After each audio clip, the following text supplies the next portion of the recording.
morning. Yeah. But it's just the way they do the theatrical stuff in there. And so when I was there with Bill and Kate and Joy a year or so ago, they had a guy, they were setting up, they would have like a Sheen Sifter guy changing scenes, but they were talking about, he was like one of those friggin' like a tour guide giving the tours about it. And he did he was an older guy, but he did a really, really good job with this, which I thought was really, really cool. Let me turn this thing down. But no, it's really cool the way they do that there.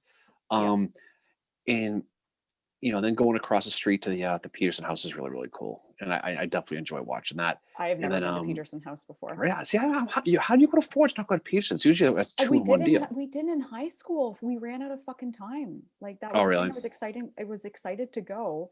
And then someone was like, oh, we don't have enough time. It's like, oh, that's okay. That's okay. Hey, what's up, Leonard? Just the three of us right now. Hey, Paul. Hey, Paul. We'll jump it on. But no, because you usually get there and you reserve your ticket and then you wait in line and you go through and then you go across the street. Sometimes you got to wait outside, but it's just an interesting place. And they got all those Lincoln books all stacked up all the way to the ceiling, which is really, really cool. That is so cool. Yeah, definitely. Hi, John. Hey, Jacob. Hey. Yeah, Jacob just referred to us. Good morning, fellow Boothies. Good morning, Ryan, over there across the pond. Good morning, Ryan. Hope you're feeling better. Good morning, Joe. Yeah. I hope he is feeling better. Yeah. I feel like bad for giving him shit about the whole hangover thing the other day. God, he's British. He's got a good sense of humor. I don't care. Oh, I know. I hope he does. So, yeah. But in case, it's fun. It's a fun visit. It really, really is. And there's a parking garage right next door. Where you can park all day in DC for like $5. Yeah. So I went to a basketball game there last winter. I don't know what the fuck I went to a basketball game there, but we were down there and we parked in the garage, but the whole day in that Ford's Theater area.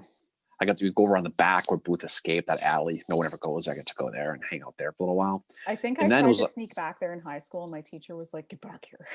Oh, we have to walk all the way around to get there. It's a pain in the ass. You have to know where you're going. That's what Google Earth takes. You just keep walking and walking on. But I did it. I'll do anything. I just knew from at the time there wasn't Google Earth, so I was trying to find it, and then of course I hear this, get back here, stop wandering off. Well, yeah, exactly. And that's not the part of the city you want to get lost in either. I mean, and I was the only one in the group to wander off, and everybody was like, "Of course you would be." Well, you probably had your mittens, sewn to your jacket, and your lunchbox, and so oddly enough, we were there in April. Yeah, I did actually have to have my mittens. You probably did. Good morning, everybody. Lori, David, Howard, hey, Howard, Lori. Hey, David. What's up, Jim? Yeah. So but it's a fun visit though. And there's a little coffee house right across the street that you can sit there and look out at. It's really, really cool. I've been at Ford's there a million freaking times. I love Washington D.C. I've been there. I've been to D.C. God, in the last 2 years I live 60 miles from Boston. I've been to Boston twice and DC 4 times. Yeah. See, I would have been there, many, many times. I live like 12 hours from there. Good morning, Bob. Charlotte, North Carolina. Oh. That's a cool place. I've never been to Charlotte. I've been to North Carolina. Oh, I've been to Charlotte a couple times. Got friends who live down there. Thinking of going down there for the Patriot game next year if this football, because the Pats are playing down at the Panthers, so maybe that'll make Hey, Amy. Who knows? Hey, Wayne. Hey. So everybody jumping on early. Hope everybody had a good night, a good weekend so far. Hopefully everybody's jumping on. A Pike, welcome aboard as usual. And so it has been a while. It's good to see you. Yeah, it's good to see people jumping on. But yeah, I'm definitely looking forward to going to Charlotte. I think that'd be a fun thing to do. So I'll be going down there. It's a cool place. It's a really cool place. And then my other friends live in Charleston. So I got to Charleston is. We talked about that last time. That's when I went to Fort Moultrie, and they my friend is not really. She's not really into the Civil War, but she humored me. I almost handed you a koozie. Yeah, that'd be a pretty good trip. You could do that. I almost was like, "Here, have mine." When that blow minds me, thank you. It's okay. I got my glass and I got my John Brown glass, so I'll do that today. Anyway, so I guess we can kind of get rolling here a little bit. So, that was a fun podcast that we did. It was fun to have Lisa on. She certainly knows her stuff. Anybody who's listened to it, chime in, see what you think about it. It's always interesting talking about people like Booth because it brings up so many emotions, It right? does, yes. There's many emotions involved with discussing Booth, and And like we were saying the other day, Fincher was like, it wasn't like we're going on there to talk about like glorify the guy, like McClellan the guy. All we're trying to do is talk about the background of his stories. No one ever talks about it, right? no, and I mean, nobody like. There's all these different things that factor into what transpired on the night of April 14th, 1865. Booth just doesn't appear randomly outside Ford's Theater, shoots Lincoln, and then dies. Um, what is it, April 26th, right? So, April 26th, same yeah, day Johnston resigned. So yeah, there's not that like, he doesn't just appear, and I think it's sometimes people seem to forget that part of it. yeah. That there's the Well, I whole mean, backstory to it as well. we were saying a little while ago before we jumped on this is he's certainly someone who's a very uniquely American story in a lot of Mhm. ways, right? Like we were saying a little while Yeah. ago, comes from a famous actor family. The publicity. He had all kinds of issues. He had it's just the way the whole thing went down. He's obviously a very complex guy, and he's another guy who turned his mental stability the wrong way and affected him. He's Yeah. a guy who's capable, obviously, of a lot of stuff in life, and he just couldn't bring it upon himself. I think it was a situation with him of living in his father and brother's shadow. Mhm. Okay, probably had a little bit of little brother complex, Yeah. wanting to be his own guy. He did almost all of his touring in Richmond, so he loved the South. He was very popular there, and I think he got his head filled with the stuff. And what was surprising, what people don't realize, is how much of a huge fanboy he was of George Washington. Oh yeah, big You time. know, and George Washington was one of his idols, and so he would and so when he saw Lincoln as someone who was going to try to um try to overstay and try to be a king and use the Civil War as just. Now obviously it was all skewed, it was never going to happen, but in his mind that's what he was thinking. Yeah. And that's kind of what happened. I Yeah, mean, he he had a you know very he different viewpoint from his brother Edwin. Theirs is a perfect example of a family from the Civil War. Now, mind you, Edwin and John don't fight, but divided. And I yeah think that's one reason why the mother didn't want. I know I don't think she wanted Edwin fighting either, because they would have been fighting against each other, and that was just like, to go through that. Well, you talk about his history. He joined the Richmond Grays. He had to borrow a uniform on a train. Another guy he was really fascinated with was John Brown. Exactly. He Speaking of saw John John. Brown, Yep. Mary, what would John Nice. Brown do, right? I So, love that, Mark. he had that quote where he said, it was the first time that he ever realized that people would die for a cause they believed in, Mhm. right? And he actually met with Brown. He did. Yep. He actually got in there, and there was that picture that we found. That I think was Dave Taylor had found, right? Yep. Yep. It could be a Booth picture from around that era, which would be Yeah. fascinating if that was. But I think he was a guy who wanted to be involved, but he admitted himself he was a coward, didn't want to fight. Mhm. Now he would have been probably a aide de camp, but they wouldn't have been. He wasn't going to be in the Yeah. front line with these other, hicks from these plays. He wasn't going to do that. He was going to be someone like that because of his name. But it's interesting that so he ended up using his money and his fame to buy medicine, quinine, Mhm. and sneak it through the Confederates. So he, in his mind, he was doing, but he also would change cities so much so he could never be drafted. Yep. So it's a question. It's always a question of he never joined because of his mother. Well, the Confederacy drafted a lot, and he would change his address so often they could never find him, and that was a thing too. So it wasn't like he was really was dying to join, but I just can't do for dear old mom. I can't do it. Mhm. He was running from them at the same time. He Mhm. was. And he did call himself a coward. And so, Yeah. as far as the soldiering goes, he was a classic armchair quarterback. He wanted to sit back and he wanted to watch it, but he didn't want to get his hands dirty, and that was his deal. And I'm sure he always regretted it because he talked I about think it. I think at Richmond, it really, when Richmond fell, it hit him that, holy shit, I should have just enlisted. I think that's when he started to have his regrets about that, and he Mhm. hadn't I do agree with you that, in a way he was running from it, but in a way he's trying to also, his mother was one of the most important people in his life, and he wasn't about to, you know, go against her wishes either. But I'm sure he did struggle with the whole fighting aspect. But I think it was something that, Richmond Falls, and he's like, shit, I should have joined. Maybe I could have made a difference, kind of thing. Like, Yeah, no, I mean, I don't know. I mean, he's definitely, it was interesting with as we were studying this and we were going through all this, was he had this thing where he used those two women in his life, mhm. his sister Asia and his mother Mary, Yeah, to basically use them as his moral compass. Now, he was a typical actor. He was womanizing. I mean, yeah. As they say Jacob said, he liked the ladies. Jacob I commented mean, that Booth liked the ladies. he saw more ass than a toilet seat at Grover's Theater in his career. Okay, he did, but he also had a certain respect for women too because of his sister and his mother. So it was kind of a weird dynamic he had. Um, he did he had Jacob. He definitely had mommy issues, no question about that. Yeah. He also had daddy issues. He had all kinds of issues, but I think he was kind of he was the type of guy who was one of the youngest ones born in his family. Mhm. I think the fact that his father's ex-wife came back in his life Yeah, when he that was was 9. yeah, that had to be traumatizing to So see her. Junius Brutus Booth, he was allegedly married 25 years before a woman named Adelaide Delanoy, right? And he moved back across from England, back in the United States, married his wife, his new wife, and never divorced her. And all of a sudden, one day, she pops in and it's like, "Hey, what do you mean you're remarried? We're married." Yep, And there's that scene where, she shows up the market. at the market and causes a big scene. And Booth is 9 years old and he's Yeah. seeing this. Now you imagine you're a very popular family, right?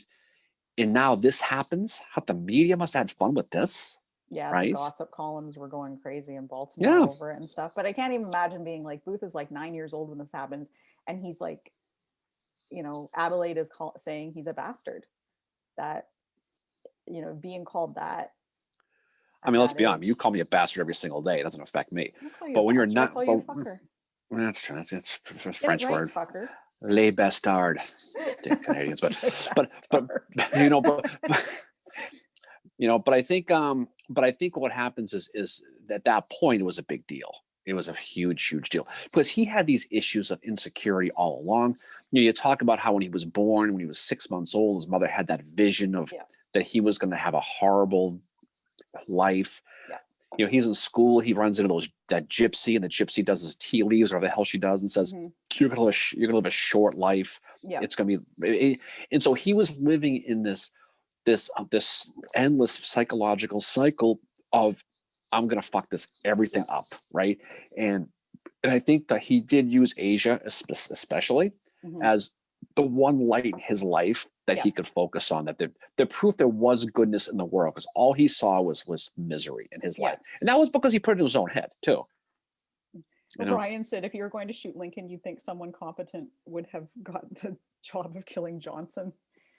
That fell on Adzerat, and he went and got drunk because he wanted no part of killing. He signed up for kidnapping, mhm. but Booth was basically like, I will fuck you up if you don't be part of this. You're in. We watched Killing Lincoln last night, and what is it? Booth says to him, like, this is an act of war, and you're not leaving. This is an act of war. War. Could you imagine? I want to spend my entire week at work talking like that from now I am on. too. I am too. I'm gonna Am talk I like upset? this. I'll tell you why I'm upset.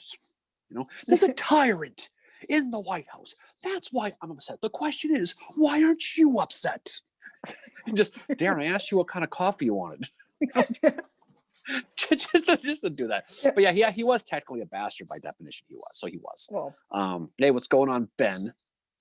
What's going on, everybody who's just signing on? But yeah, but I think you put yourself into, even kids nowadays who live with this COVID shit, right? yeah.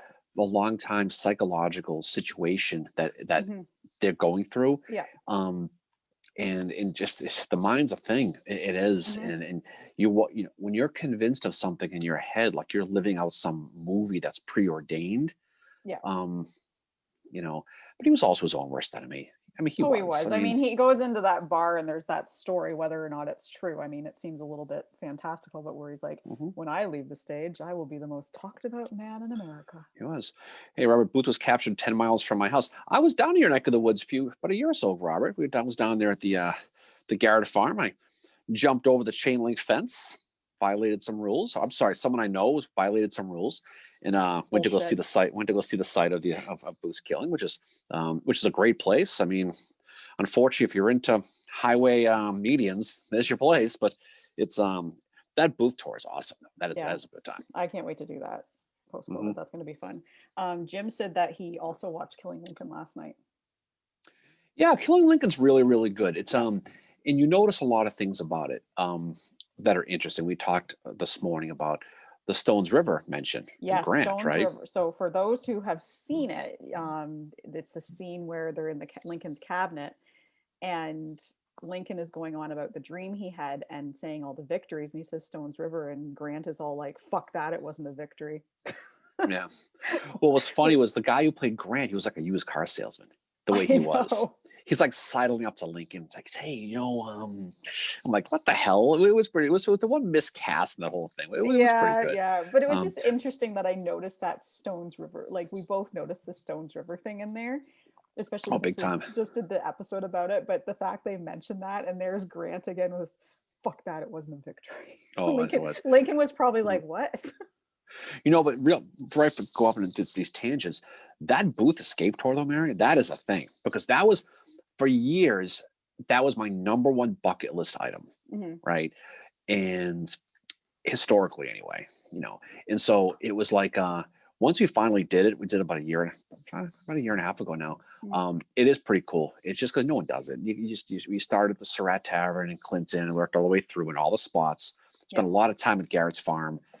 It's just a really cool place. It's just an eerie place, and it's just one of those places in history, No, I definitely. But that's how want to do it. I definitely want to do it sometime. And it's been on. When I was in Washington when I was 16, that's what I wanted to do. I wanted to follow the entire thing. But of course, when you're 16 on a school trip, you already have the agenda planned out for you, and you can't just be like, I'm going to go do this now. Plus, by 3 o'clock, you were probably tipping them anyway, so you probably had God knows. Yeah. Mary's drunk again. Yeah. I was the wild child on that trip. Oh, I can imagine. Yeah.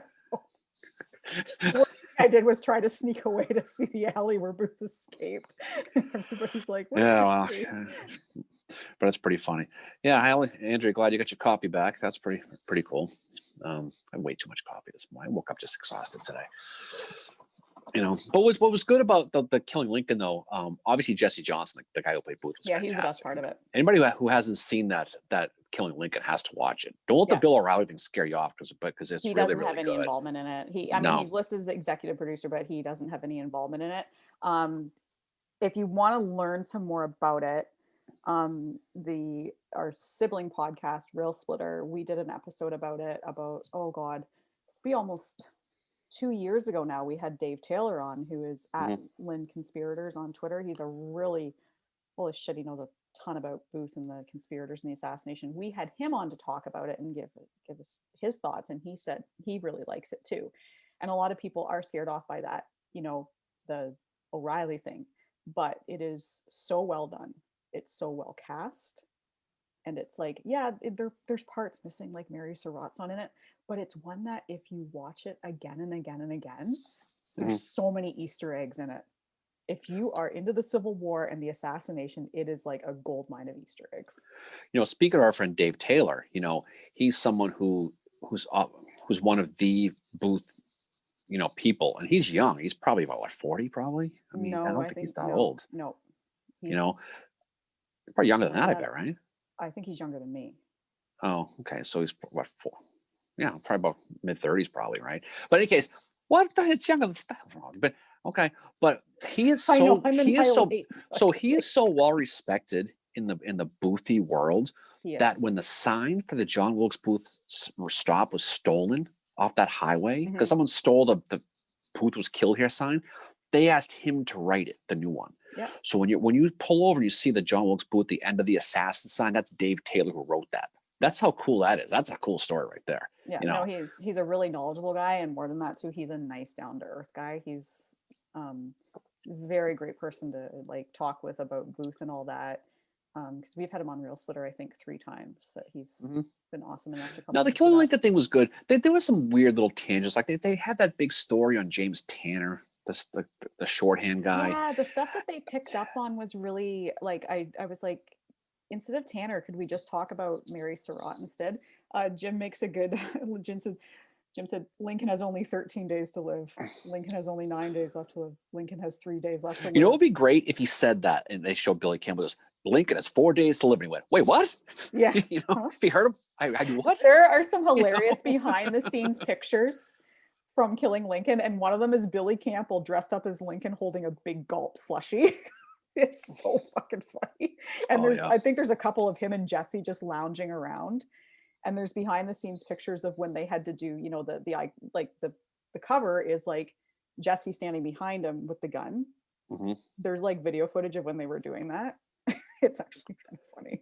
You know what's a great scene, man? You know how much we like our cigars. Yeah. That scene, he fires that cigar up Oh, at the yeah. lamppost. He's like, That when he leans in, someday I'm gonna find a flame on the street just to do that. Because the way he leans in, doing that you know too. what else is cool about it too?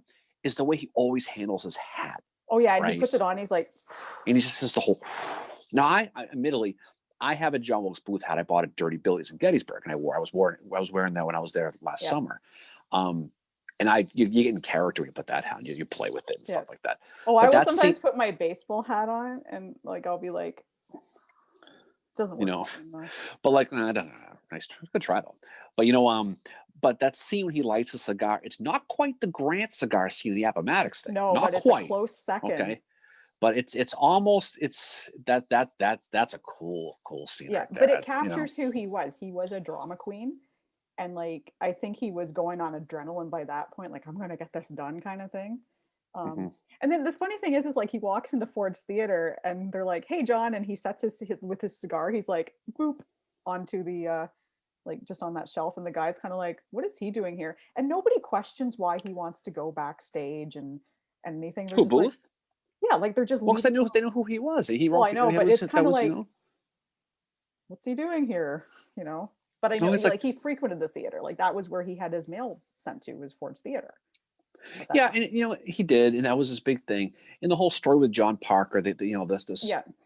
his guard, he goes down to the Star Tavern, that whole thing, and you know, Suddenly, the You know, Star John- Tavern is filled with people, right? yeah, exactly. You know, That's the But, other good thing that documentary. I think it was Tom Hanks that said it. What? And Darren's beard burst. Yeah, that would oh, be that'll something to happen have to someday. do. That's a guarantee going to happen. I will be there filming it. Oh, that'd be a good time right there. I'd be like Michael Jackson, that Pepsi video. You know, The sad That's thing gonna is, happen to I me. probably keep filming it because I'm laughing at fucker. fucker. I'm like, why did your beard's fire smell so bad, fucker? Just drop and roll and shut up, okay? Stop your bitching. Sad thing is, that's the truth. Hey, this is the truth. You know. Anyway, thanks for that. But there's But the thing that was said is that no two accounts are the same, and all of a sudden everybody wants to be near Booth just before the assassination, so people changed their stories so that they were. So people Mhm. that maybe stayed in the lobby of Ford's during the intermission were afterwards, they changed their story. Oh, I was there. I saw him. Can you having this-" imagine like you're there and you got to go to the bathroom? That happens while you're in the bathroom. You missed Oh. the most historical event. I mean, obviously, you wish it never happened, obviously, but there's that really good old YouTube video. You can find like the old man witness, that old codger. Yeah, I've There seen was that that many game show. times. Yeah. Where he was actually, it was like they filmed in the 50s or 60s. It was all Yeah. black and white. And it was a guess. It was you had to guess what the story was. And he told the story and you had to guess what. And he was like the last surviving witness of the Lincoln assassination. How he heard him tell a story. It's on YouTube. If you get a chance to go on and check, it's on. I admittedly haven't thought about that in a while until just now, but that's a pretty cool one, And yeah, no, you're not going to see that play anytime soon. That's for damn sure. I would love You to. know. I'd love to see Well, we it. were talking before Yeah. early this morning. Yeah. If they ever, not that they ever would, But if they ever performed Our American Cousin again at Ford's Theater, Mhm. it'd be like the toughest ticket. It'd probably be like a Super Bowl. It'd be a tough. Yeah. I mean, they would never do it because it'd be so tone deaf. But if they ever did, could you imagine the demand people want to see that? Yeah. But I've If heard they that did, it's something, I think it was Taylor who told me that people wouldn't understand the humor in it. no, but if they did a full reenactment, Oh, that would be amazing. can Get you those more imagine people. Lincoln Booth? He shoots him, jumps off the stage, Sic Semper Tyrannis, runs up with a knife. I mean, it'll never happen, obviously, but that would be something. That would be, if you want to talk about living history, that'd be a thing. Andrea posted the picture of Lincoln with the big gulp. She found it on my blog. Oh yeah, there it It's is. actually really hilarious. Andrea's bringing it today. We were on the Alexia with her the other day. Yeah, Admittedly, Andrea wasn't really paying a lot of attention, I don't none think. of us but that's were. okay. That's okay. We were having fun with it. Oh, it was. Yeah, Link with the big gulp, he's sitting there. That's pretty funny. Actually, everybody's bringing it today. You guys are awesome for. Oh, it always is. But participation. but I think it's an interesting because most people, when you look at John Wilkes Booth, you study the conspiracy, you study the assassination, you study the retreat, right? And that's what you do. Yeah. They don't study I don't want to say the making of a monster type thing, but they don't study the psychology of what he was before. No. No, they don't. And people don't realize, like when Lincoln was shot, right before Booth shot him, he leaned his head forward. Yeah. That bullet came about 3 inches from missing him completely. Can you imagine if he just leaned forward and Booth missed him and shot some guy across? If Booth had missed, what Lincoln would have done, he would have turned. Lincoln would have done anything. Rathbone would have kicked his ass though. I know, but Lincoln would turn around and be like, "What are you doing here?" It would, I said no malice. No, Lincoln is a former wrestler. I bet he would. Yeah, but he was all. He would have lifted Booth up and body slammed him down onto the stage, and then he was carry on. He was a wrestler in his 20s or teens. I mean, I don't know if he would have done it by then. Mary Lincoln probably would have just nagged him to death. Probably that would have been Booth probably would have stabbed himself at that point. You fucker. I think Rathbone would have been the one though. I think he would have. Would have went crazy on him. Christopher's actually got a question for us here. Oh, okay. Have you seen the TNT Lincoln film with Lance Henriksen? The guy that played Booth was fantastic. Wasn't Lance Henriksen the guy from Alien? That big tall guy is that what I'm thinking of? Yeah, he played like the robot. He was in another movie called The Right Stuff as well. Oh, the John Glenn movie, was that Right Stuff? Yeah, he played Wally Schirra. I think it's one of my favorite movies. Oh, I don't know. I know him from. Yeah, that's true. Lincoln Road had that vampire thing. That's probably exactly what it would have been. Ryan said, Darren, if anyone is planning to assassinate a president, I don't want to miss it. So please wait until I'm back from my pee break. God, all right, we'll keep that in mind. And Jim said that Our American Cousin is a free book on Google Books, as well as The Apostate, which was also mentioned in Killing Lincoln. Killing Lincoln was a vampire. Apostate was where Booth played Pescara, right? Or am I wrong? I think okay. So. I think because he performed that here in Boston. When we would talk with Lisa when we before we recorded, we were talking about that theater. When I took that picture, and I was in the city that day. And I saw that picture of me standing in front of the booth thing. It's like a Kinko's copies and a Starbucks now, like everything else is down here. But what was I going to say? I lost my train. But no, I have not seen a Henderson. I'm going to check that out though to answer his question. Is that Chris Conforti's question, by the way? Yeah. Is that him? Yeah. Hey, Chris, look what I got. More Treehouse. Just thought I'd let you know. Let me say this on behalf of Chris. Fucker. I don't give a shit. My friend Andrew spent $700 there yesterday, Mary. He bought showed me the picture. six cases of beer at Treehouse bought yesterday. Robert just said, John P likes my wrestling thing, and then Robert said Lincoln dropping the Stone Cold Stunner on JWB. But Booth was, he was a physical type too, though. So was Lincoln. Lincoln was. When he was younger, though. No, when he was young. When they did the autopsy, they were shocked to discover that he had the body of like a 25-year-old, like he was ripped. Yeah, but still, I'm not sure if it's a mano fist fight. I'm probably going with Booth there, but I think Rathbone would have kicked his ass. No, Lincoln and Rathbone would have tag teamed it with Booth and threw him on. You think so? Yeah. I think Lincoln would have. I think they would have probably rushed in. They would have protected Lincoln, and they probably. Who knows? I don't think you're going to see any U.S. president fighting any assassin anytime soon. Colonel von Schimmelfucker strikes again. Ryan said, serious question. Does the phrase break a leg have anything to do with Booth, or is it just divine justice and irony? I think that's nothing to do with it. Yeah, no. I think it's like my name is Mud. You know, I don't. I think that's an old actor's, you know, a good luck thing. I don't think it has to do with that, to be honest. I hope. I wish it would. But people have asked that before. I don't. Mhm. think there's no.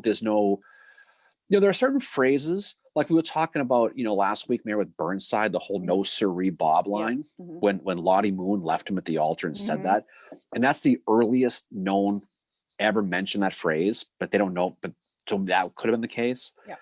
The "My name is Mud," despite what National Treasure says, isn't from Samuel Mudd. Yeah. I don't think that'd be cool though, but I don't think it is. Yeah, I don't think so. I think it's just one of those things that's kind of like probably divine justice right there. I think I've told you this story before, but my grandma, like, she's a bit of a history buff.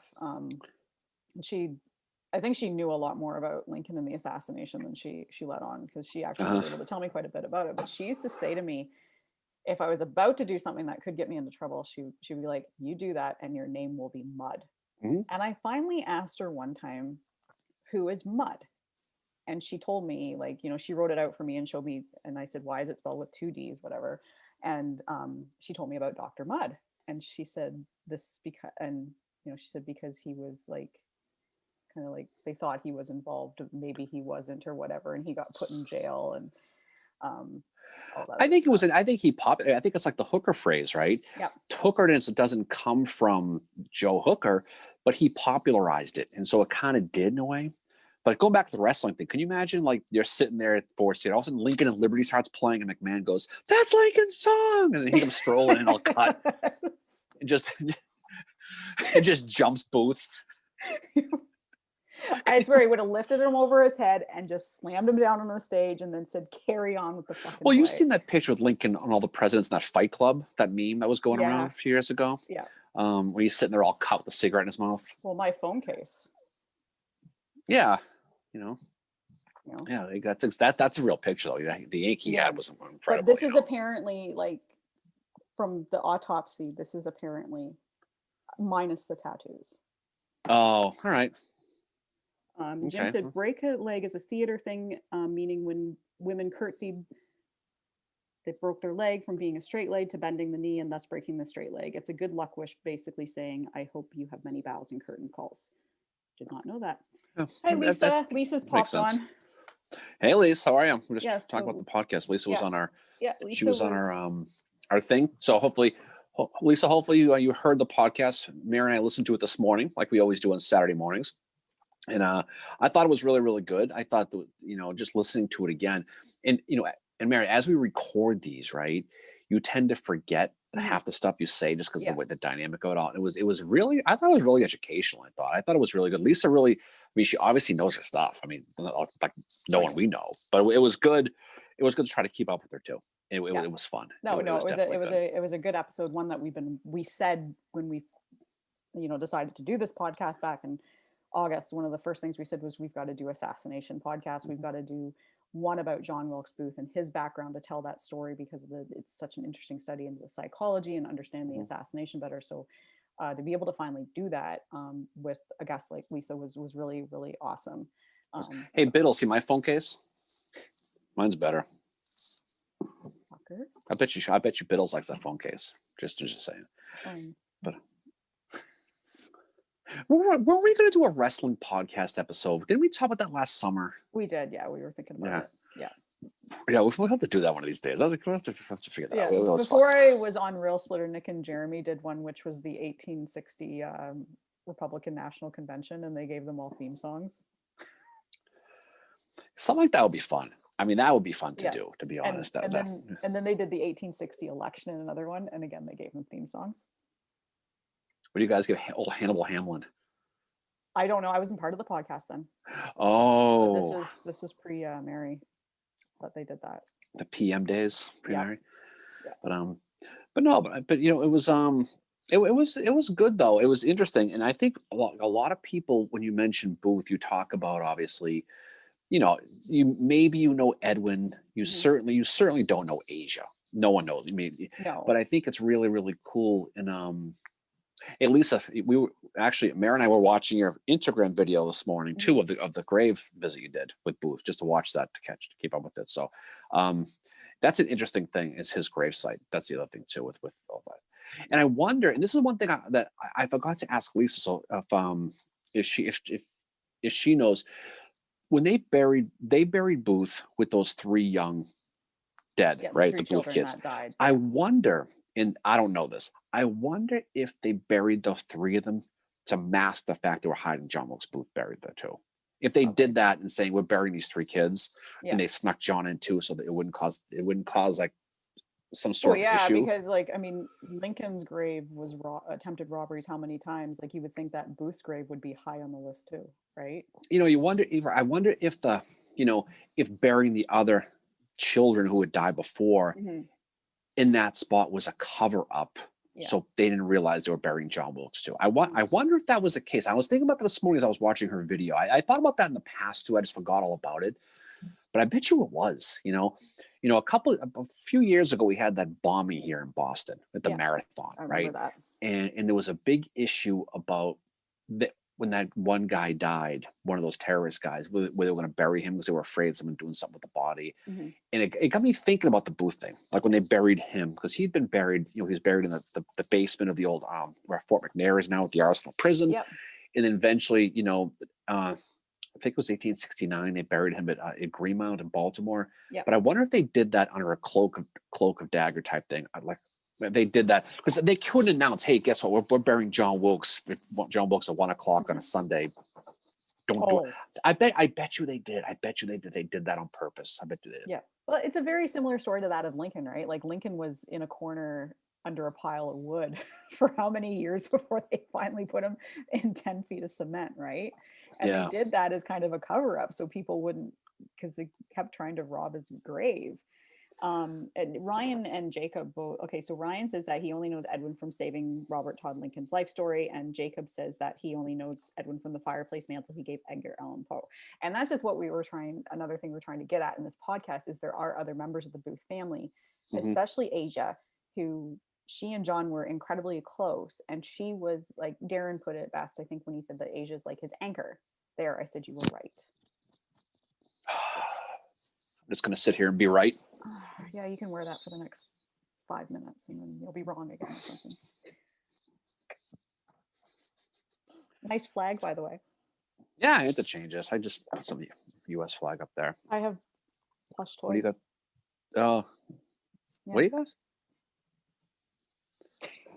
Oh, okay. Well, hope that works out for you. Hope that clears up. But anyway, but I it's interesting because most people who study Booth know exactly where he's buried in that family plot. I mean, Yeah. and Lisa's right; she has it right on. Yeah.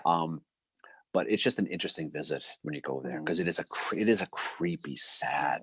I want to go feeling there when you're not there. just to see, like I want to go there not just to see Booth, but Trimble's there too, and he's the other Well, what's funny was if you go there, right, you see Asia's footstone, and there's always pennies on it, and people assume that's where John Wilkes is buried. I think that's where he's buried, and they're wrong. But people like to believe pennies for Lincoln there. So if you go to the Booth site, all you see is pennies everywhere. Yeah, I've never understood that. And Jim said that he would love a list of the roles Booth played during his lifetime. I'll have to check him out in the Internet Broadway database to see if he's listed there. Leonard said that when I was in New York, I went to see Wicked, and while waiting in the lobby, they had a bunch of past actors' pictures hanging up. As I pursued, I found Edwin Booth's picture and wondered how many people see that and have no idea who he is. See, and I mean, this is something that comes with being a Lincoln assassination nerd, Civil War nerd, and all that. And I'm sure, like, same for you, Darren. Like, I figured out who Edwin was, around the same time I figured out about the assassination because I was reading so much about it. But I think Leonard's right. Like, how many people don't know Edwin's name? Well, people don't realize, like, I've been in New York City a bunch of times. We mentioned this a little bit. I think we mentioned it in the podcast. Maybe we mentioned it to Lisa afterwards.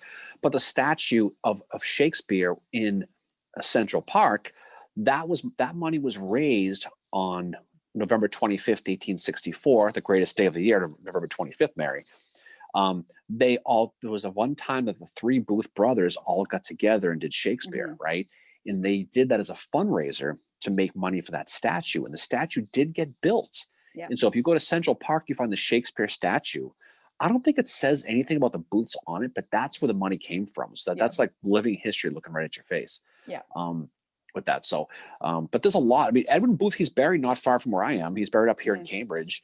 So he's someone who obviously disowned John Wilkes after the assassination, because he was very the complete opposite of John politically in almost every way, shape, or form. There's a story where he saved Robert, Lincoln at the subway station, all that stuff.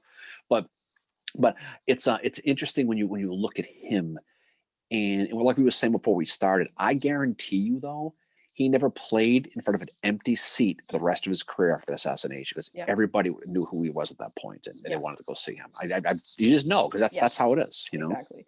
Lisa said that it was great to present to you all. Yes, Lisa, we really enjoyed having you on the show. And for our listeners, like, you can follow Lisa she's on Twitter at Lisa Samia. She's on Instagram. Is it author Lisa Samia? Author Lisa Samia, right? Yeah. But follow her on Instagram, follow her on Twitter, follow her on Facebook. She's an award-winning author. Mary and I are going to be in her class. Yeah. Imagine us in class. You'd be passing notes and shit. You got to pay attention. Yeah. So we're going to be in a class, an online class that she's going to be doing about, I forget the name of the book. You have to read the book. The Nameless and the Faceless of the Civil War, which is a collection of poems that Lisa has written about just people who, some of them don't even have names, pictures of them, but it's just like poetry written around them, and basically telling the Civil War in that way. So you can get this book. What we're going to do too is Barnes and Noble. Yeah, we're going to retweet from the podcast account her presentation she does on Asia. So we'll do that for you. So we'll do that. We promise you we do that. But it's really interesting. We were on a lecture with her. What was it now? That was the summer, because I had my cigar and everything, right? Yeah, July. Yeah.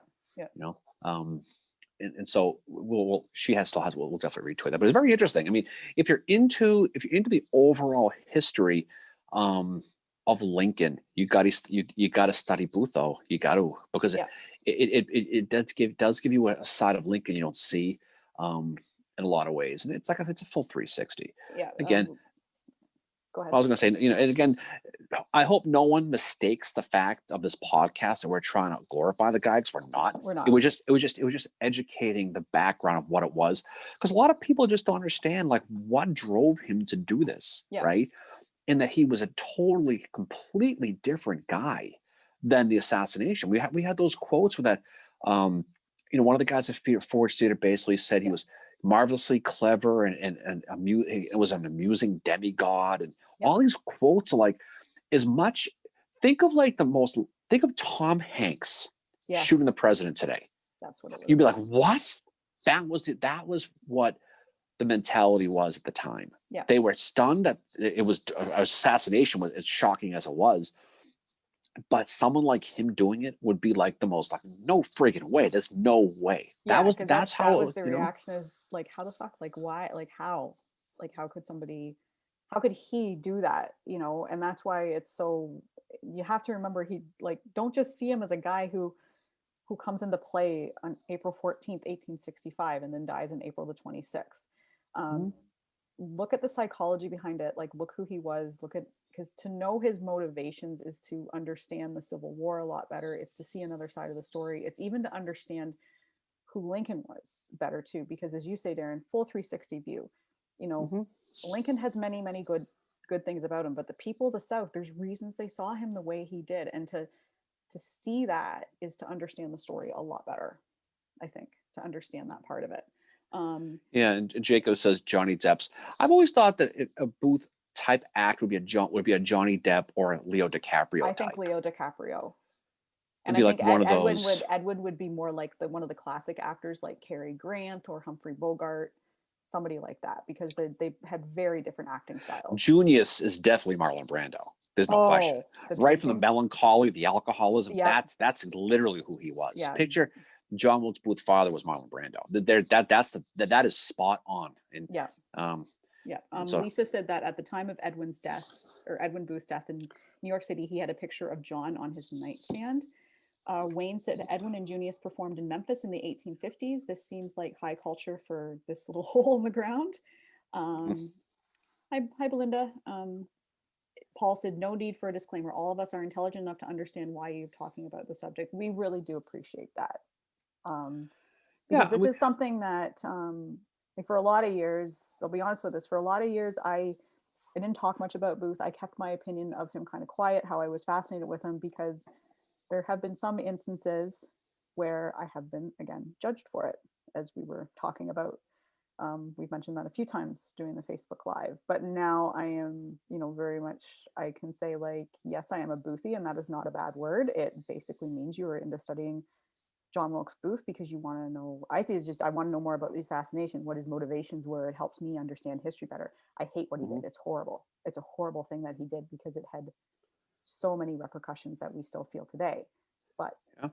For getting to me, know who he is, looking at the darker side of history, as you say, Darren, I mean, there was that shines quote. Yeah, light on the everything. the darkest part of history shines the most light on the past. I forget who quoted that. I'm just going to claim that quote, Mary. I'm going to say a bit of that quote. You should write Hallmark Um, cards. I swear, I you really should. I should. probably should do that. Yeah, I should too. I should too. I me should and write me and old Hallmark cards. Braxton Bragg are going to do some cards together. I think Yeah. we're going to do that.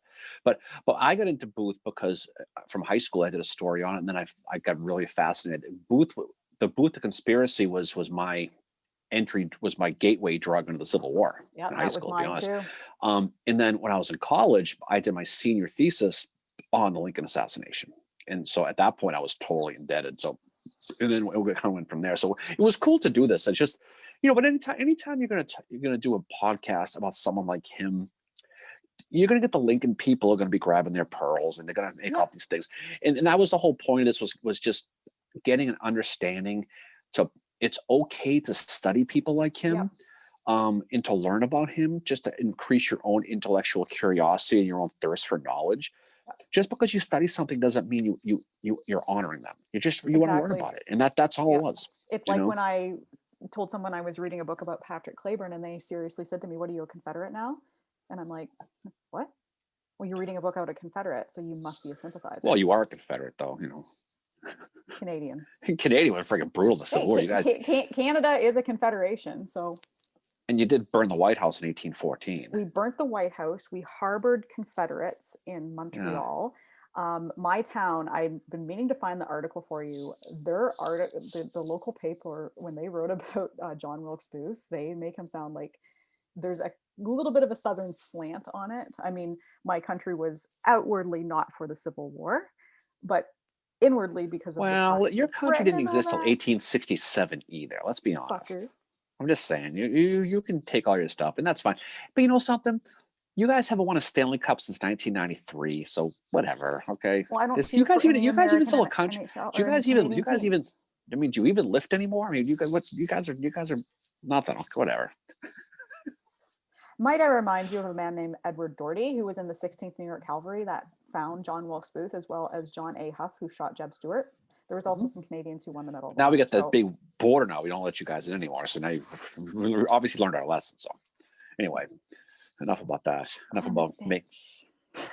Hey, you know what? This is what you get for creating Justin Bieber, by the way. So you guys deserve that.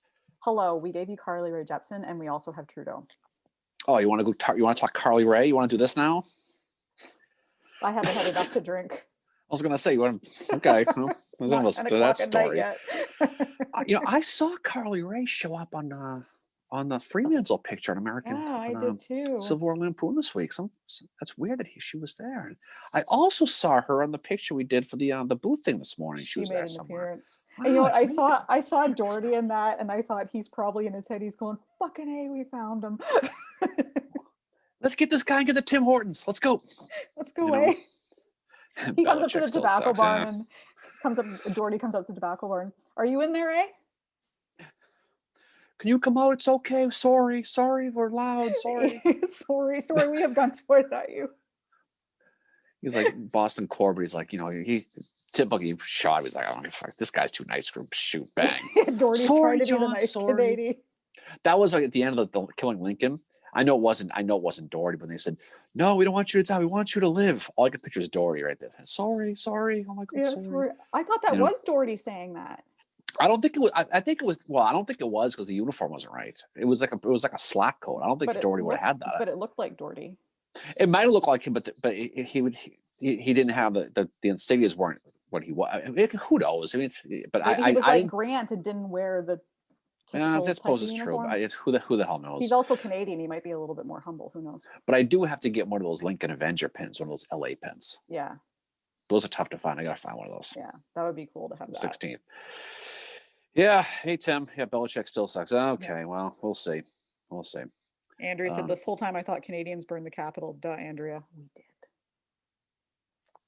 Bad people, Andrew. They're bad people, Yeah. top to bottom. See Montreal with John Wilkes Booth had an account in a Canadian bank, which later became one of the banks my mother worked at. Yeah. See, there you go. Yeah. Right. And there's a connection. You know. Yep. Booth had a place.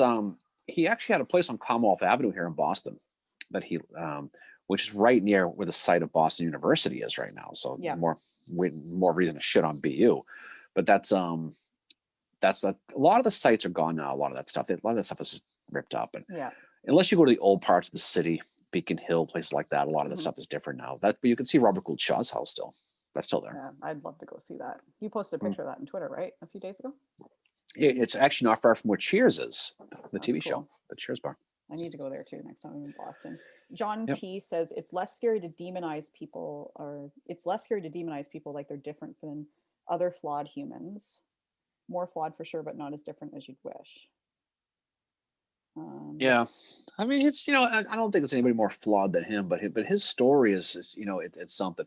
This book right here, this one we talked about, Yes. Yeah. that my cat ate because he doesn't like Booth Butler. either, apparently. Butler. But yeah, he's reincarnation of Doherty, I think, this cat. But this is the book we talked about, and this is a really good one. Speaking of book enabling, A Sister's Memoir by Asia Booth. It's not a diary. It was written after the fact, before she died. It wasn't published until 1938. And it's a really, really good insight into them as kids and teenagers and the stuff he did. It was interesting for those who haven't listened to the podcast, and if you haven't, then shame on you. But the podcast is really, really good because it talks about how protective he was. And this is what the book does a good job with this, right? Mhm. There's that story of a guy named George Hagen, who was a hired hand who was on the Tudor Hall property. And he was mistreating the animals, mistreating the slaves.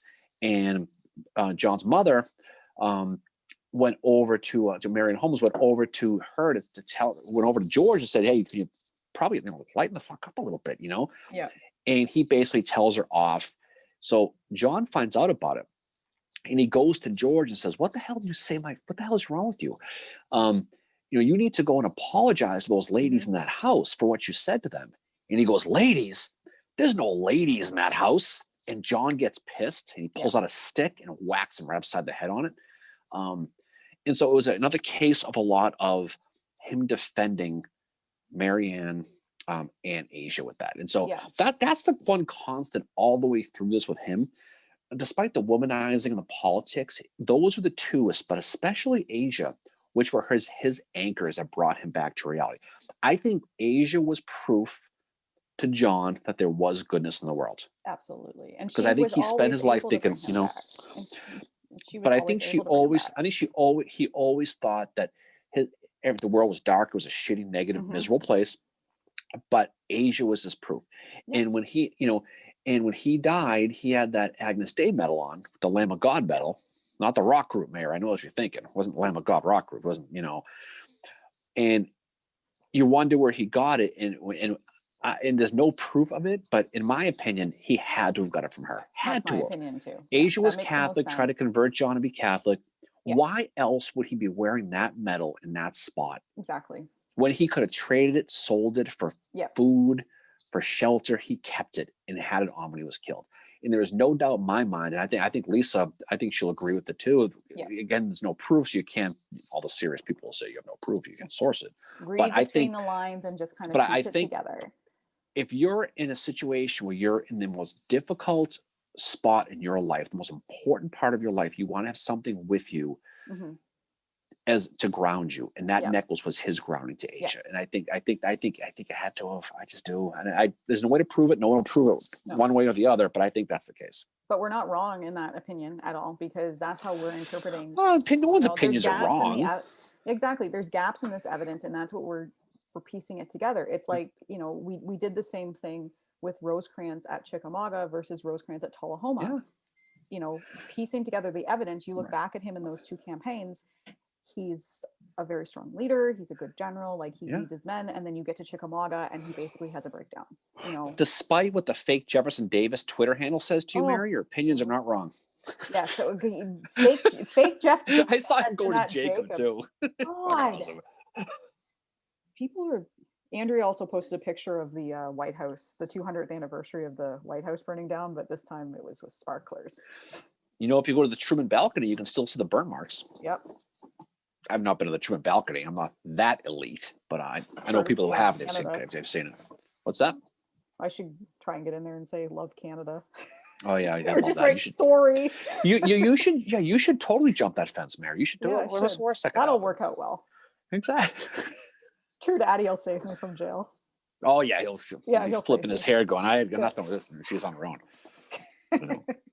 You know, but I think when you study him though, I think if you want to look, we would talk before about when he had his holy shit, what did I do moment. And I think we both agree it was at Mud's house. I think so. Right? Yeah. I think he woke up that next morning and on the 15th, it was like, what the fuck did I freaking do? Yeah, well, I think the buzz wore off and he's like, I am fucked, right? Yeah, the adrenaline. When adrenaline wears off, like, and I remember one time, like I was out for a walk with a friend and I twisted my ankle. And I didn't feel the pain right away because I fell, and it was like, of course, adrenaline going through your body. The next day when the adrenaline wore off, oh my God, it was so painful. So, I mean, yeah, he breaks his leg, but he's able to keep going because he's not feeling that pain. But the adrenaline is also like, he's just fight or flight at that point. But the scene in Killing Lincoln where he's shaving in the mirror and you see, like, if you look at Jesse Johnson up to that point, he had a very look of confidence, almost arrogance on his face. When you see him look in the mirror, that has completely changed. That's another reason why Jesse Johnson is brilliant at playing Booth, is he can change his face to one of fear. And Right. I think definitely he was looking in the mirror that morning when he was shaving and he was realizing, oh my God, what have I done? Well, it became very, very real at that Yeah. point. I think the whole thing was maybe I shouldn't have done it. And then when he started to get the newspapers, right, when Harbor was given the newspapers, and it made him look like it was I think that was a big part of it. I think he realized. I think he knew his life was over at that point. That was the end. Yeah, and the other thing too that he read in the papers that deeply disturbed him was the attack on Frederick Seward. He said, "I didn't. This was not supposed to be the way." He felt so bad for those people who had been attacked. Whereas you think, oh my God, like he should be like. Maybe some people think he rejoiced that. No, Booth was very disturbed by what Powell, Payne, whatever his name was, whatever. Yeah, that's a good story too. It's funny. That's another little Easter egg in Killing Lincoln that I noticed. So at the beginning, they're meeting on April 13th and they're talking about what they're going to do. And what is it? Booth says like, and Mr. Payne, and he's like, it's Powell. No, he says Mr. Powell. It was Mr. Powell, and he's like, it's Payne. Whatever. I ain't going by Powell no more. And Booth is like, oh, could you get your that's a cool story. The Lewis Powell stories are cool. We'll get to that, but David says because seen the TV show. Yeah, we actually talked about that a little while ago. Yeah. That old game show. That was pretty cool.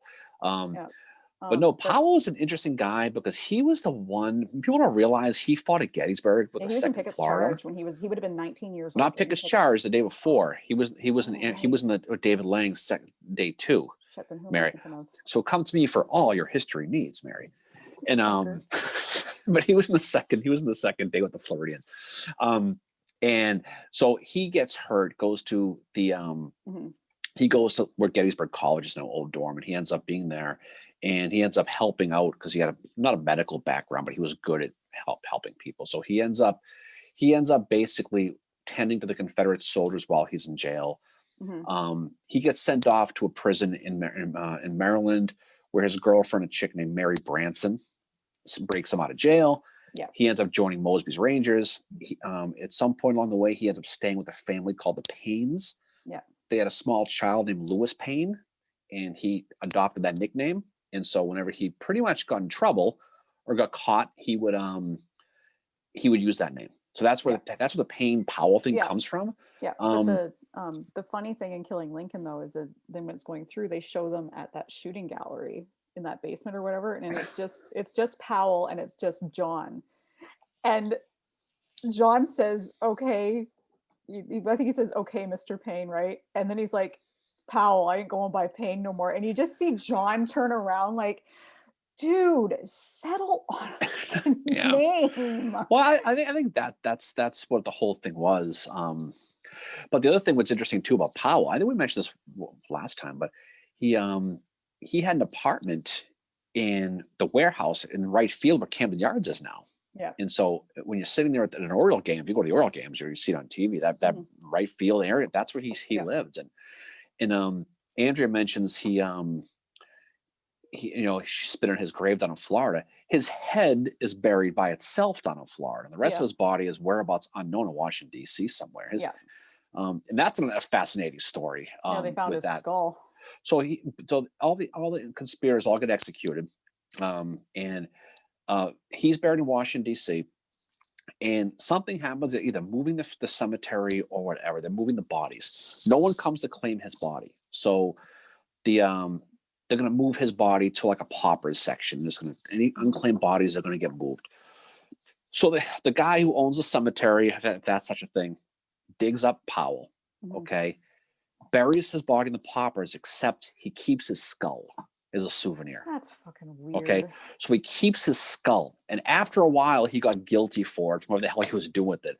So you know what he does to it? He donates it to the American Medical Museum, which ironically was housed at Ford's Theater at the time, right? So there was a period of time where you had Powell's skull, right? You had fragments of Lincoln's brain or skull there. And you also had John Wilkes Booth's vertebrae in the same building, right? So 90s come around, 1990, 1995, somewhere in there. There was an act passed by the Clinton administration that basically took all the bones and to give them over to give back to the people, basically the Indian tribes. Yep, the repatriation. So Powell's skull ends up before that at the Smithsonian. And so now they're going through all the bones and they're going to give them back to the Indians. And they find his skull and it says like L. Payne executed, like someone wrote in the back of it. So someone noticed it was Powell's skull. And so they had his skull and they actually finally gave it to his family who buried it in Florida. So his head, his skull, and you can see his skull. If you Google this, you can see it online. It's just pictures of his skull. It's just so creepy. There's some good comments. Oh, sorry, go ahead. I was going to say his skull is buried in Florida, next to his mother, which is down where Andrew used to live, and now the rest of his body is whereabouts unknown. Kind of like Atzerodt, whose body is whereabouts unknown too. Yeah.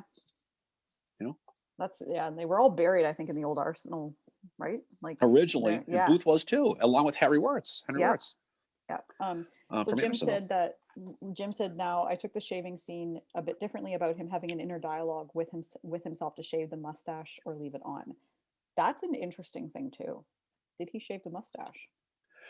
The story he was, Tim. So Powell's and Lang's Florida Brigade advanced immediately north of they would have gone up against guys like the 19th Massachusetts.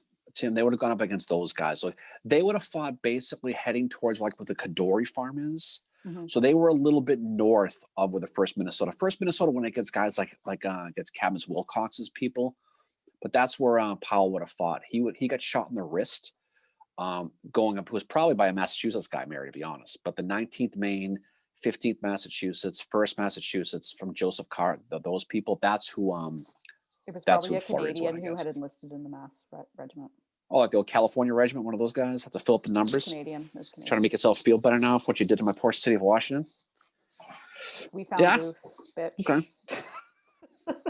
Okay, but that's true. That's who he fought with. So he was Perry's brigade or Lang's brigade, actually. So it was pretty cool. Start a rumor that he was shot by a Canadian. Yeah. Hey, he was shot by a guy named Boston, right? No, I mean Powell shot by a Canadian. Oh, Powell, yeah. Booth was found by a Canadian. He was. Well, guy. Sorry, I'm gonna fly that one. I'm gonna run. It was probably some asshole who found the guy. Hey, there's this dude's in the barn. In the barn. Yeah. And he's like, "Oh, don't worry about him now. We're going to find some bacon." Let's throw on the old Anne Murray seat. Let's Anne Murray album go hang out for a while. You know, I'm sorry, but we're going to have to take you by force. can you come out, please? Sorry. Yeah, we're Boston Corbett's like, fuck this. Oh, God. Well, that guy was a nut. I mean, that one. Castrated himself. Yeah. And speaking of whereabouts on, no one knows where he is now. He He's dead. disappeared. He went on a tour. Yeah. You can see pictures of him online where he was selling pictures of himself, and he had the religious issues he had. He castrated himself, and he was lost to history. No one knows. Yeah. Ryan said, how much blame does Lincoln deserve for having a Southern boozer as VP? Presidents bear responsibility for picking their potential replacement, and Lincoln did screw that one up. How much blame should he bear for screwing his own legacy by putting Andy Johnson one pulse away from power? I've always wondered why he dumped Hannibal Hamlin for Johnson, because he didn't need to. But the reason he did that was because he was seeing an end to the Civil War, and Johnson was a military governor at the time. He was a Democrat, but he was siding with, like the Union as well as the emancipation, at least outwardly, I think. But I know he wanted Democrat support, and I get all that part of it. But don't you think he would have won without it? I mean, did he really think that he would have lost the election with Hamlin? I think he was very, very scared of losing that election, and he had to have that kind of anchor with the Southern Democrats. And when it came to Reconstruction, having Johnson in is going to make it go that much easier. And that's why he chose him. So do you think he did that with the thought of the 1868 election, that maybe Johnson would be the guy elected to take over? Is that what you're thinking? That too. I think so too. Like kind of this transition of power, that you have someone doing the Reconstruction along with you. But at the time, he's picking him because it's that kind of that bridge that he needs to show the Democrats, look, I'm willing to work with you. I'm picking your guy. And that Johnson could handle that part of it. Lincoln's not thinking, I think if Lincoln had actually sat down and thought, okay, what if, something happens to me and this guy's got to be the VIP, right? Or the VIP has to be the president. Mm-hmm. He doesn't have that mentality. He's not thinking, if something happens to me, this guy might actually have to leave the country, and holy fuck, he might be shitty at it, I think it was completely just at the time, that was the right person for very, very political reasons. It looks good. There's a Hannibal Hamlin Hall up at the University of Maine, Mary. Yeah. Your neighbor which also has a pet hen, right? Hannibal Hamlin. I haven't heard him in a while. I think he's gone. I think the Coyotes must have been. He's a chicken McNugget now. Poor Hannibal. Hey, Heckman. No. Hey, what's up, John? We watched your podcast the other night. You're live. We were watching on your winter quarters one. That was pretty cool. That was exciting. Allie B says basically what I did. They were trying to get that Democrat vote in 1864, and Johnson seemed to be the choice because he was doing a goodish job in Tennessee, and he was one of the only Democrats to support the presidency. I mean, I don't think anyone would have thought Lincoln would be killed and Johnson left in charge. That's exactly it. Nobody thought that would happen because it had never happened before, other than the no, but Dickinson would have been a good one. Obviously, McClellan he was going against him. Wasn't going to be, they wasn't going to pick McClellan. But it just seemed like, this is a guy who was drunk at the inaugural in 1864. Yeah. He Tennessee guy. It was look. I know people don't like to criticize Lincoln for anything, but that's a bad call. I'm sorry, that's a bad call. So was Simon Cameron. Simon Cameron was a horrible fucking call. So Simon Cameron, yeah. When you replace Simon Cameron, he was so bad with Edwin Stanton. That's bad. That's how bad you are, I can't right? Stand Stanton. So there is no man I hate more than Edwin Stanton. I can't stand. Worse than Tom Brady? He's up there. Wow. Tom Brady, yeah. I do not like Edwin Mary Stanton hates Tom at all. Brady. I do not like Edwin Stanton. No, Stanton's a bad guy. He was a good Secretary of War. I think he and Lincoln worked very well together. Mm-hmm. He was really good at handling the administration in the hours following the assassination, but he had a mean streak in his body. He's very cold-blooded. He took things personally. He treats people very harshly, unless your name is Dan Sickles, and then you will definitely get off for insanity. He should have picked Uncle Dan to be vice president. That's who he should have picked. Fucking amazing. He could have had a bang barn in the White House then. If God knows he wasn't doing anything. President Sickles would have had a bang barn in the White House. Old Uncle Dan, he would have. I mean, he had nothing to do in 1864. He could have done it. He was, he had nothing going on. Well, He could Ryan have. mentioned, like, oh, sorry, go ahead. I was gonna say he can go see his leg whenever he wants in DC. He was Yep. right there. Imagine President Sickles. Now we're talking. Wait, get a limb blade on the phone. He'd be all excited. He's probably Oh my this God. bat signals He'd going. have- Oh my yeah. God, they're talking about President Sickles. Him and a friggin' Hessler. He'd have a bang barn in the White House. Him and Oh, Butterfield would be his vice president. Are you under some impression there's no bang barn in the White House? Are you not? Have you not? Okay. Not in the Lincoln administration, there I wasn't. don't know. I'm calling rail splitter for nothing. Oh, ew. God, can you fucking imagine? Would you? Yeah. Oh my jeez. God. Anyway. But yeah, the other one Ryan mentions though is Rosecrans. I think Rosecrans would have been a really good VP. I think Rosecrans was a guy who could have been a good president, actually. He could have been, yeah. No, I have gained a lot of respect for Rosecrans doing this podcast. A lot of respect. But I don't think he was going to pick a military guy as a VP in 1864. I don't think he was going to do it. Certainly not a Democrat either, because remember. Well, he knew because Grant was coming. Exactly. Too, but and maybe that was one way where Lincoln's like, he might run in the election and we don't want to, this needs to go to somebody else, not could you imagine Rosecrans and Grant running against each other in an election? Be a fun debate. Oh, that wouldn't get personal at all, would it? Yeah. Talk to me about how you stole my Cracker Line idea, Ulysses. Talk to me about that. Talk to me about you caused drinking gossip. That's all about that, and here comes Charles Dana with a big book of stories. Yeah. Look at this, Dana. What do you have for us? The thing about Sickles, though, and all joking, he had that whole Tammany Hall thing, so he was very politically connected. He was. So he could have.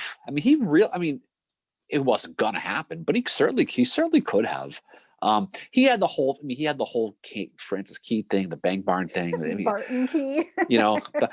Barton Key. He had that stuff, and I'm not sure how much that might have been an issue politically back then. Probably not. I don't think it would have. I think the Civil War would have been first, and then the whole Barton Key thing. But you have to remember, who else is in the administration that would have Sickles back? Yeah, that's true. Stanton. Yeah. Right. Stanton, all those guys. Yep. But then again, though, Sickles was also painted with that hooker brush too, though. I know. Yeah. So they were all Butterfield. Sickles, Hooker, all those guys all get painted with a broad brush too. So it's fun to talk about, though. It's fun to talk about. But I think the reality is that Andrew Johnson was a shitty pick. That's worse than a Cam Newton for the Patriots pick. That's how bad that was. It's bad. And it was not Lincoln's greatest decision at all to pick him. And I wonder if he was questioned about it. Like when he put Cameron in as Secretary of War, people were like, whoa, no. Don't do that. But his campaign managers had promised Cameron a cabinet position because Cameron was at the Republican National Convention and he gave all the votes from Pennsylvania to Lincoln. And they were like, okay, you did this. We're going to give you a cabinet position now. You know what we need to do there, Fincheroo? We need to make a T-shirt that says Sickles, Butterfield, 1868 election. Yes. That's what we need to do. Can we put a red barn on it too? Oh, when we start selling merch from this silly little podcast we do, that's what we need to do. Is that put that on the list? Yeah. We're gonna do that one. I'm gonna write that one down. Sickles Butterfield 1868. 1868. That's good. Bang barn for everybody. But I think going back to the whole history part of it though it'd be interesting to see politically how that would have gone. Lincoln could not have picked Sickles. He couldn't have. Can you imagine Mary Lincoln freaking out about that? But he would have Stanton in his ear saying he's a good person because Stanton knows that if Sickles gets in, Stanton can call in major favors because Stanton can go to him and be like, hey dude, remember that time that I got you off on temporary insanity? You wonder though if he actually considered even a Stanton for that position. As the Veep? He might have. I don't know because Stanton was I think he saw Stanton as so essential when it came to the war effort. But not only that, you have to remember that Stanton is a much more radical Republican than what Lincoln ever was. and that would have made Reconstruction not go smoothly. Stanton would have been like, hang them all. You know, that's how that would have gone. Yeah. That, No, it's possible. That's why, like, politically, Stanton would not have been a good move for the 1864 election at all. Stanton was far too radical of a Republican for that. Yeah. I mean, it's who knows what these guys are all thinking at the time. Hey, Amelia. Hey, Al. Oh, the great Al joins us. Civil War Lampoon. If anybody, most of you, I think, are on Civil War Lampoon now. So if you're not on Civil War Lampoon, please join it. I think it's funny how a lot of people who we see on this podcast are over there now. Yeah, they are. But that's that's my favorite Facebook page, though, Mary. There's no question. It's just so much fun too. Because it's good though, because it's educational too, which is really, really neat. You know. Yeah, there's some really great comments on here too. Ryan said Sickles is socially beyond the pale because he reconciled with his cheating wife, and also how long before his health recovers from the amputation.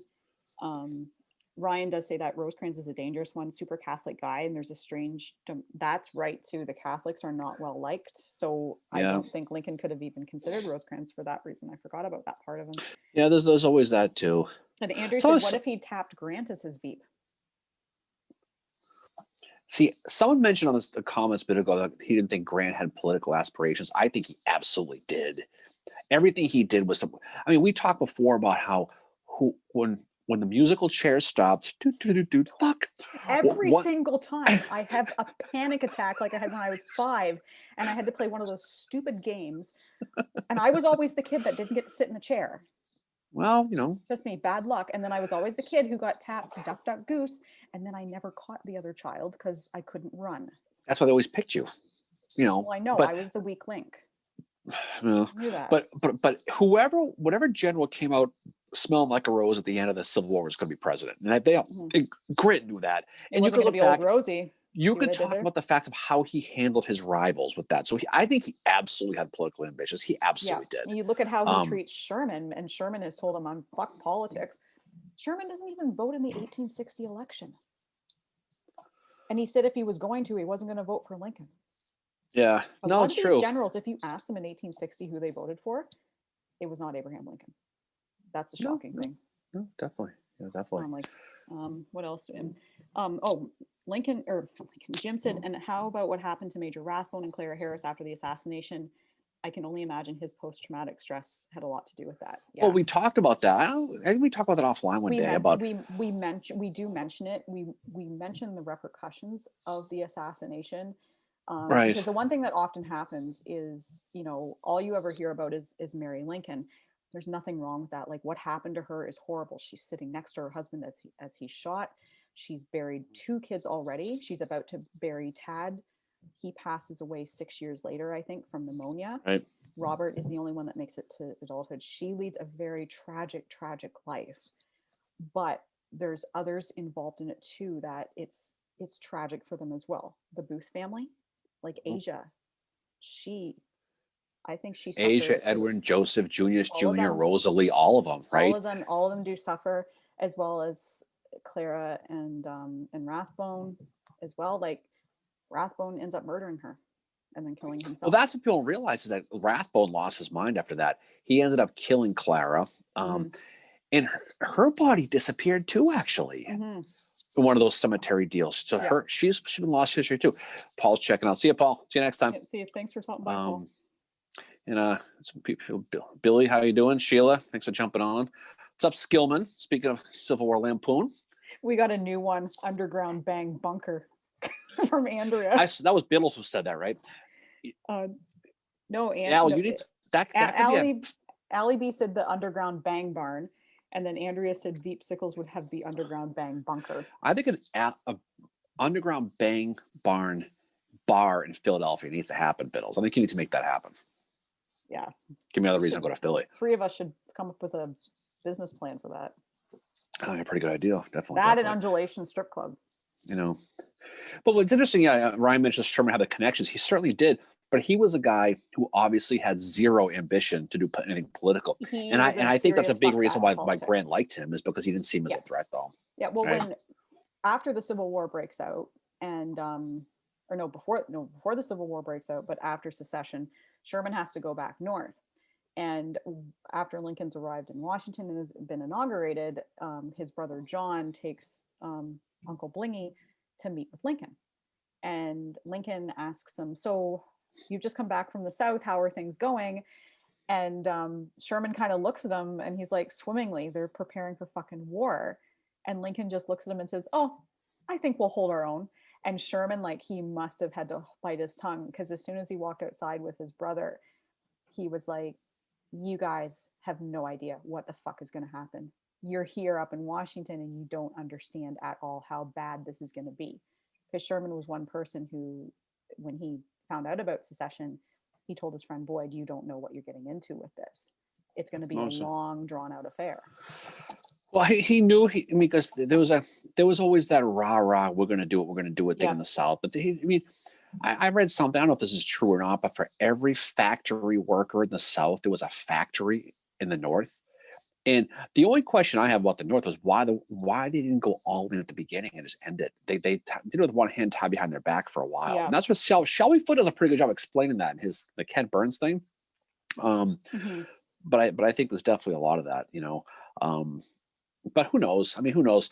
But it is funny though when we talk about the assassination again, right? As I try to pull you back on topic as you read your comments and draw your pictures, and she's not even paying attention. She doesn't. No, I am. But just teasing you. But how many impacts of life that did? And I've said it to you offline. The assassination of what Booth did is still in the society today. It still affects us today. And you want to talk about, killing Lincoln and all the stuff he did, but you want to talk about the assassination. The assassination of Lincoln on April 14, 1965 affects America today, and it still shows today. And that's where he robbed this country. That's what you want to blame Booth for a lot. Blame him for that, because he fucked up the Reconstruction. He screwed up everything, and this country is still dealing with that gap of Reconstruction because of the assassination. The domino effect it had when he pulled that trigger on April 14th, 1865 is just, you can't even, like, it's hard to see that. But let me ask you, I know you like the whole what if thing, so we'll do that, okay? What if he does go to the soldier home that day and he gets kidnapped, okay? Because it could have happened.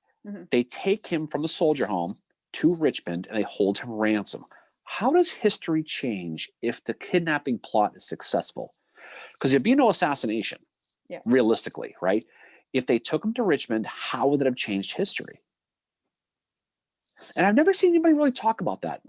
Because they talk about how he didn't show up and all this other stuff. But if he did and they got him, and they actually were able to get him across, because, George Smoot had that boat all ready to go right across the Potomac. They probably could have got him over. What would happen, right? How would it have changed anything? I've never seen anyone ask that question anywhere. That's a really good what if. Like, who knows? Like, and it would depend too. Like, so obviously they wanted to kidnap him to have Confederate prisoners, probably officers, released. So you're looking more at the ones that are up on Johnson's Island, because that was an officers' prison camp. I think it could have been a huge game changer.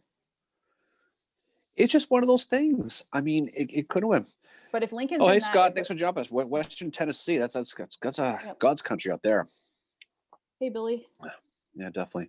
Billy Campbell. Wow, he was great in that Lincoln. I don't think it's that Billy Campbell. If it was that Billy Campbell, that would be amazing. That would be cool, actually. That would be really cool. Didn't we talk about getting Jesse Johnson on this one time? Yeah, and Billy try to do that. I actually tweeted one night when I was watching Killing Lincoln it was about a year and a half ago. I tweeted and tagged Billy Campbell in it, and he liked it. He was like, we should get him. You love your Billy Campbell. He was good in that movie, the Copperhead. He was actually pretty good. He's really, really good. He's good in The Rocketeer. He's really good in this Canadian crime drama called Cardinal. That is one of the best shows I've ever seen. Let's see that one. But hey, John, thanks for joining us. But that is a pretty good what if though, because I mean, there's a million what ifs. There's a million different things. But if they actually pulled it off, how that would have changed things. And no one knows. No Yeah. one, I mean, it never had been done, obviously done before. But if Lincoln is in that position where he's unable to govern the country because he's been kidnapped, does that mean Hamlin becomes president temporarily? So they make the 25th Amendment probably. Yeah. Hamlin's president. Yeah. How does Hamlin deal with that? Does he negotiate peace to get? See, that's what's cool about this. Yeah, I bet they wouldn't. So this would have happened in 1864.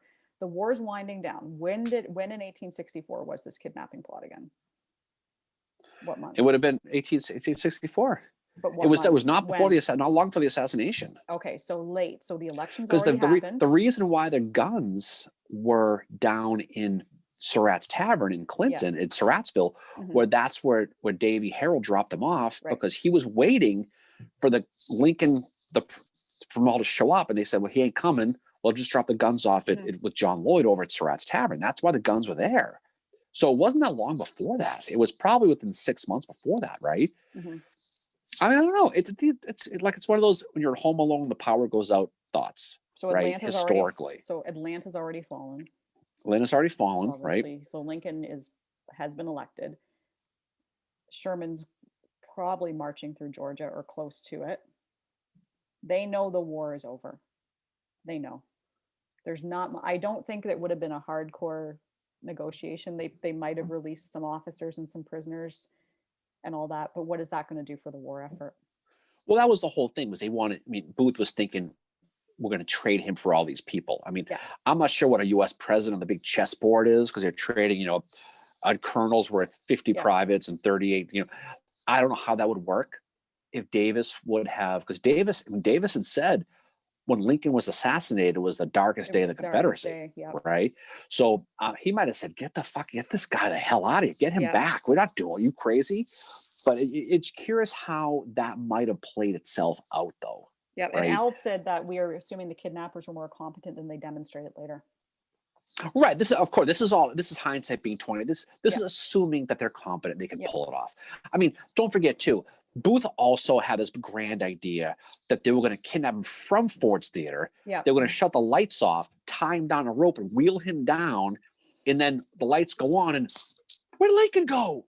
Imagine everybody sitting around. That's the mentality, right? But the Soldiers Home one could have happened. It very well could have. Yeah. And that one could have, and I don't know. Who knows how it would have played itself out? That's a really great what if. That's a really good one, I think. Yeah, but definitely Hamlin would have been leading the show for a while, probably. So you have to know a little bit about him, I think. And admittedly, I don't know a lot about Hamlin. Not many people do, I think. He's a Mainer, just like your boy. Oh, but he would have been okay. Didn't have the hair as him, though. Didn't have Nobody has Oliver Otis's Howard's hair. Well, Milroy. Yeah, greatest hair in the Civil War is Oliver Otis Howard. There, I said it. Okay, that's fair. But again, it's a fun conversation, and I just haven't seen too many people talk about that. About how that could have changed history. Yeah. Lisa said there's 2 attempts, January and then March 1865. Yeah. So by that point, they know the war's over. They're not going to do much negotiating if it happens.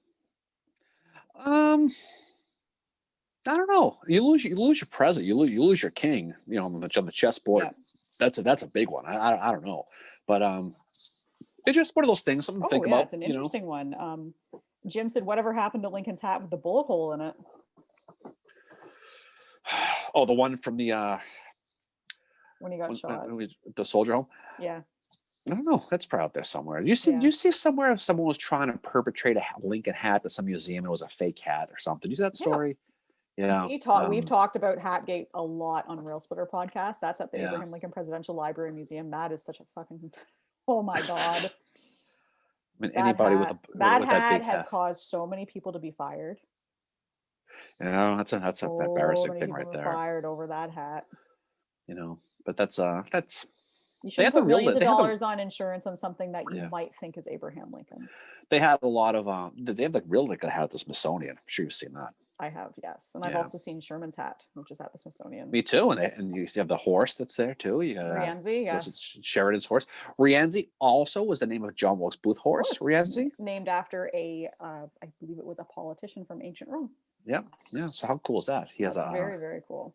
he has a horse named Ramsey. So There are people that are saying that Grant didn't have political aspirations, which is cool to see this debate going on about. I mean, look, it's an opinion, and no, Yep. maybe he did, and you're Yeah. totally right if that's what you think. But I think the pattern with him though was to always end up looking like the hero all the way through it. So I think he probably did. Not to mention he did have political aspirations because he was president. Yep, exactly. Right. So I think so he did. the fact of the matter is he did. A guy like a Sherman is the one who clearly didn't because he Yeah. refused. And he made if it nominated, I quite won't run. clear. If elected, I will not Yeah. serve. You know. But Because Ali B says, I've just read so many letters and things. It just seems something that is not on his mind at the time. He was so focused on the war. I mean, for me, I just think if Lincoln hadn't been killed, Grant wouldn't be president, but that's just an opinion. He really turned to when he had to work with Johnson and saw what he thought was the country losing what had been won in the war. And see, that's a good point too. And that's what's fun about discussing this, right? Is nobody's opinion is wrong. You learn from these discussions, like asking each other questions and finding out what other people think. there is so much history, Mary, that is just in between the gaps. Yeah. Hey, John, that is that it's not documented because a lot of the stuff, especially with the Booth and the conspiracy, was burned. Anybody with anything Booth got rid of it because they were afraid they were going to get persecuted for it, which is normal thinking. Mm-hmm. So how much history was lost and put in fireplaces that we would kill for today? But that's what you do. That's why you study the history, though, is you fill in the gaps. And sometimes the what if thing is good because sometimes the what ifs are right, Mary, right? Mm-hmm. Like the thing with the Agnes Day medal. I'll take that to my grave. I will too. I will take that you. too. Like Asia gave him that medal. And two, it's like the letters that Lisa discovered when she was doing her research that she discussed in her podcast, which is really cool. It'll be really interesting to see what comes of those letters once she's able to get access to the archives that she's requested from that convent, stuff like that. Like you always have to be on the lookout for these, especially the primary source documents. Mm-hmm. But you mentioned things that were burned and losing the history. That's why we don't know much about General Thomas, because he was so disgruntled after the Civil War, the way he had been treated by, yes, General Grant, that he told his wife, when I die, burn it all. I don't want them to know. What history was lost because of the way he was treated. And I mean, there's been so much history that's been discarded and lost. And, they didn't know it at the time, obviously, but someone like a George, the Chickamauga Rock Thomas, he should have known. I mean, that his role in history was pretty significant. Somebody mentioned a Longstreet Grant ticket would be interesting too, because Longstreet was a big, who was a big proponent of the Grant administration, was his campaign manager was John Mosby. Yep, Mosby. Yeah, imagine Sickles Longstreet. There's another T-shirt for you. Yeah. How about Longstreet Sickles? Right. Yep. That New Orleans story where they're drunk going up and down the street. Jay Price loves that story. Everyone hates Sheridan's hat. I don't mind his hat. I like his hat. It's a very Sheridan okay with hat. It's a very Sheridan hat. There's a guy that I'm shocked didn't have political aspirations. Phil Sheridan. He's so fucking ambitious. Some good beard talk among the comments. Grant's beard. Alpheus Williams points at all of you and laughs with your beard talk, by the way. Who had a beard that was so not like a Southern beard was Claiborne. He had the goatee. Yeah. The only reason he grew facial hair was because at the Battle of Richmond, he got shot, like the bullet went in right here. Yeah. Took out like his bottom teeth too, unfortunately. But he had such a horrible scar that he was really self-conscious about it. So that was when he grew the goatee. It was completely to cover up the scar he had from the bullet going right. I would do the same thing. No, and he kept trying to command his. I got a freckle right here. I can't stand. Really? Yeah. Keep the beard. It's probably something bad. Probably Dr. Bryce should take a look at it, but it's covered up now, so who cares? The only reason that Claiborne ended up with a beard, otherwise he would have been a rare Southern general without a beard. Yeah, because the beards were very much part of their culture. I also have, if we're going to talk beards real quick, and we're going to go off the rail. I got to put a good word in for John Cleveland Robinson, Mary. Guy who commanded the 2nd Division at Gettysburg in the First Corps. Yeah. Abner Small, in his diary from the 16th Maine, said he was in a very bearded army. He was the hairiest man I ever saw. Oh. That was the quote. So just think about that. Oh my God. But he's a good one though. He's a good one. Andrew's going to get more coffee. Garfield's got a great beard too. There's a lot of good ones. Yeah. But Robinson, if you Google John Cleveland Robinson, he had a good one. I know. Even in his statue on Oak Ridge, he's got a good beard. They did him right in that statue, Yeah. Mary. I like Howard's beard. Oh, of course you do. Jesus God. He was actually walking on water when they took that picture. Do you know that? How about Barlow with no facial hair? Looks like a 12-year-old. I mean, growing it, you know. Because Good he's Freemason over here. It'd 12. be nice to Barlow. You know? He's a 12. He looks like he's 12. Well, you know what's funny was you mentioned the bullet hole, right? Yeah. As we go off topic completely now, was John Gordon got shot in the mouth and he didn't grow a beard. So you could see the scars. Yeah. So he liked to show his scars because chicks like scars, Mary. Right? I visited his grave in Atlanta a couple of years ago, as a matter of fact. Same place Iverson is, right? Iverson and there's a lot of them, all the Confederate. They're actually Iverson and what's his name? Gordon buried right next to each other. Gordon's got a beautiful grave. He's got bushes around it, and Iverson's just got he's just got a little plaque on the ground next to a couple of whiskey bottles. Sad. Yep. You know. Ryan's got a good one. Hooker wins at Chancellorsville. How long before the name of the White House is renamed the Presidential Bang Barn? Hooker Sickles 1868. Oh my God. But can you imagine that? Maybe that Kennedy administration looked like nothing. Oh God. You know. The White House would be a bar room and brothel all in one. The Bang Barn. The White Bang Barn. The white, yeah, exactly. Oh God. That's a good one. If Hooker had won at Chancellorsville. But I think that leads into he could have. That's the thing about it, though, is he could have. I think does that concussion? I mean, maybe the most important concussion in American history. Right? But then that leads into what you said about the battle ends up being not in Gettysburg, but at South Mountain, because Lee knows that Hooker's going to be aggressive. Right. And then the Union that's the thing that you don't realize is that if Hooker wins. If Hooker's still in charge, there's no. And again, this is one of those what if things.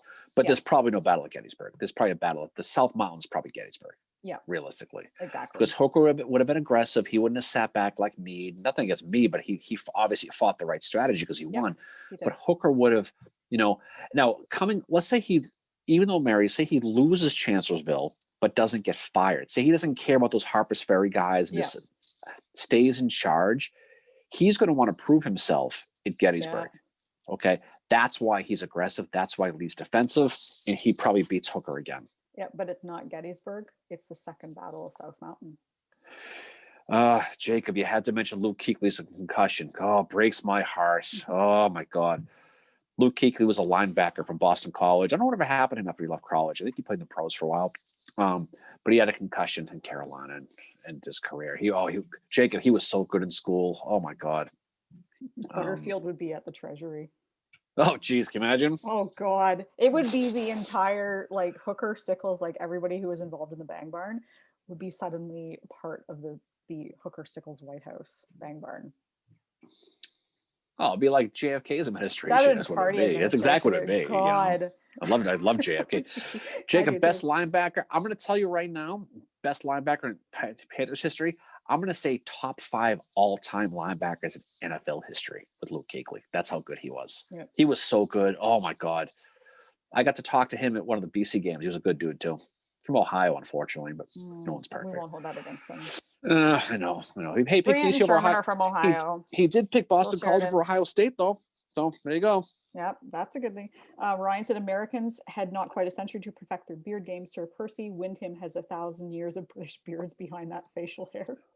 That's true. I mean, I always thought old Winnie Churchill should have had a beard, Ryan. I think he probably should have had one. That would have been weird. That would be like Barlow with facial hair. Barlow with facial hair would have been weird. I know a guy who could put a beard on him. Could you put a beard on Barlow, please? Put a beard on you. Remember I did that? Yeah. Great. Now that's out in the open. Well, Phyllis, call me maybe. Why not? I don't think I social media that one. I think I just said that you did not social media that one. Thank fuck. But now you probably will. Beard and Mary is fucking nightmare fuel. Holy God. Now, yeah. But then you made yourself into a girl. I still have both those pictures too, by the way. Oh, thank you. That's good. Yeah. That was pretty funny. I like how Um, we can both black. We're like neutrally, like the blackmail is working both ways. ah, I do it to myself too, which is the stupidest thing. Milk myself. God, why I told you a friend of mine got burnt by that too. I It wasn't know just that was me. hilarious. Oh, God, you got my Tiffany karaoke video, so you got the ultimate on me. So Well, you what got call me possessed me to maybe. fucking send you that? I don't bring it Call up. me maybe. Oh, that was the best. That was still the best. That was the absolute best. That's gonna be your gravestone. But I just met you. yeah, what's going on behind the scenes? Yeah, there's a lot of behind the scenes stuff, Allie. Unfortunately, that doesn't make it on, but because somebody gets all bent, so we'll leave it at that. Yeah, I said it. I don't. Oh, okay, Fucker. sure, whatever. Um, yeah, Zach Thomas. Zach Thomas is a good one. He was Dante Hightower, very underrated as well, linebacker. Speaking of the Patriots, but anyway, Andrea, I read that most American astronauts are from Ohio. Ohio produces some of the greatest of the greats. There are a lot of astronauts from Ohio. Neil Armstrong is from Ohio. a lot of other things from Ohio too. That's true. I hate Ohio. Thanks to Allie K for tagging us in her hockey post last night too. Oh, how about that? Gophers Gophers, huh? I even Yeah. gave her a rouser. When I was on, so I go to Frozen Four every single year. Whenever the Gophers haven't been there in a while, they haven't won in a while, but they're a fun team to watch. So, and I love the maroon and gold because my school's maroon and gold. So I've always had a kinship with Minnesota. So, and when I went, it was the 2002. It was a long time ago. I was in the Frozen Four 2002 Alley. And this is back when you guys played Maine, and you guys hadn't won in a while. And Maine had a lead, and they blew it in the last minute. And it was in St. Paul, Minnesota, and it was all Minnesota people. And when the Gophers won that, it was you thought the world was going to collapse. It was so loud, and it was a cool environment. So, one of these days we're going to get an Eagles Gophers national title game. Maybe this year.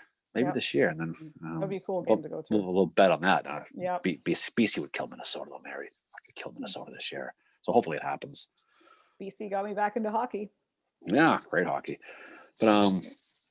But no, it's interesting though. Just to, going back to the whole booth thing though, I think that people who watch the podcast, I hope listen to whatever. I hope they understand like some of the stuff we were trying to get. There's one guy who commented on our Twitter, Mary, this morning. Really like thought provoking, which is good. That's what we wanted to do. That was interesting. Yeah. And Allie B said she enjoyed it as well. So did Lori. Before Lori left, she said that she enjoyed it too. So that's really, really good. That's what we, this is probably the one that I was more nervous. I think just because of how Booth is seen, but I was like 100%, I'm like, I'm doing this and I don't care. Cause I really I've gotten over my whole, caring what people think, especially about my historical opinions thing, because you should. I mean, you can't worry about that. Yeah, Allie, I was at both those Frozen Fours. You guys beat New Hampshire in the 03. That was in Buffalo, and I remember that one. And one of my closest friends, Scott, I was with, and he's a New Hampshire graduate, and he was heartbroken. New Hampshire had a 1-0 lead going into the third period of that game, and New Hampshire has never won. That's the closest ever came. Wow. And the Gophers led by a guy named Thomas Vanek, just pounded him in the third period. And I think Gophers won 5-1, and he was so devastated that night. I felt so bad for him. But New Hampshire, but that was a good one too. Going to hockey real quick now, but I think when you visit the sites, especially when you visit Booth's grave, you really get it because you see the names. You've got Junius, obviously. You've got his wife Mary. Mary Holmes, you've got Asia, you've got Rosalie, you've got Joseph, you've got the grandfather, you've got John Wilkes. They're all there, and it's a really cool place. It's just an interesting, very surreal. The Booth grave and the Mary Surratt grave and the Lizzie Borden graves are the three that I've been to. You could literally feel the sadness. Yeah, I can believe that. I don't think I've ever. Trying to think of the one grave where I felt a lot of negativity was Salmon Chase's, but that was coming from his daughter because she's buried there too. And it was just I remember I'd been to Hooker's grave a few minutes before, and Hooker's grave was it was surprising, a lot of positivity. Felt you know, it was awesome to visit him, and I didn't like I spent a lot of time there. So then I wandered down to Salmon P. Chase's grave, and I end up it was a lot like the experience I had at Braxton Bragg's headquarters. I just took off, like I just ran away from it because Yeah. the negativity was so high there, and it was completely connected with Kate Chase. Like Hmm. it's like fuck this, I can't be here. I went back to Hooker to be feel positive again, you Yeah. know. um it was, and Lincoln's grave, I've been there, is a very positive place. I thought I would like cry when I went there because going to see the grave of somebody I've studied since I was um 6 years old, and at the time it had been 30 years I'd been, you know, I was 36 when I visited it, or 37. I can't do math to save my fucking life. Yep. I'm shocked I even know my own age. I'm probably actually like 42 and not 38. Probably getting it I think wrong. you're older than that, actually. Fucker. You know, Mike I'll makes a never good be point. as old as you. Zip it. Didn't Powell say something like, "You have not got the half of us"? That comes from Otto Eisenschimmel's book, Mike. So if anybody who's read the Otto Eisenschimmel book, it talks about the conspiracy that Stanton and the Catholics are behind the assassination. I've read it. It's an interesting read. But I'm not sure how true that quote is. The problem with the assassination is there's so many facts that were said about Booth and the conspiracy that were more urban myth, that were more urban myths, I guess would be that phrase, that just have never been proven, that just found its way into historical facts. Mhm. You know, there's that whole the story that Mary, you and I have talked about a billion times about the whole story where Lincoln's speaking outside of the window of the White House, and he's talking about blacks being Yeah. enfranchised with us, and Booth saying, "You know what that means? N-word citizenship." There's no proof Fake that news. ever happened, Yeah. right? But it's been talked about so often that it's been made historical fact, and was in the Lincoln Yeah. movie too. It Another was. movie, the Booth thing. But again, this is Powell saying that, right? And these guys were going to say anything at the end, and no one else heard that. And maybe it did, maybe it didn't. But that's one of those things that is assumed fact. The other fact is that John Wilkes Booth rode up to Grant's carriage and looked in, Because he and wasn't there that's at the not even time true. Grant's There's no carriage. truth. There's no proof that that's even true, No. because that was all speculation. Because even Julia Dents and Grant said a guy with a mustache looked in there. Yeah. Grant is a celebrity at the time. Yeah. Everybody had a How many mustache. men All with the cool people have mustaches? facial hair, Mary. Everybody, even back then, okay. Ooh. So but there's no proof that it was Booth, but it's become part of lore, and Yeah. because historical lore becomes fact over generations, no Yeah. one knows if these stories are even true. No No. one does. And you have to look at too what the context is behind it. If you have Booth outside the White House that night saying that means end citizenship, and then saying to Powell Payne, whatever the F he's going by at the time, okay, shoot him now. And then Booth saying that is the last speech he will ever give. That really, when you look at it, is factoring into the whole Booth the monster. It's giving, like, it's just something that is kind of another X against him. So it's like, oh, he shot the president, so therefore this definitely happened.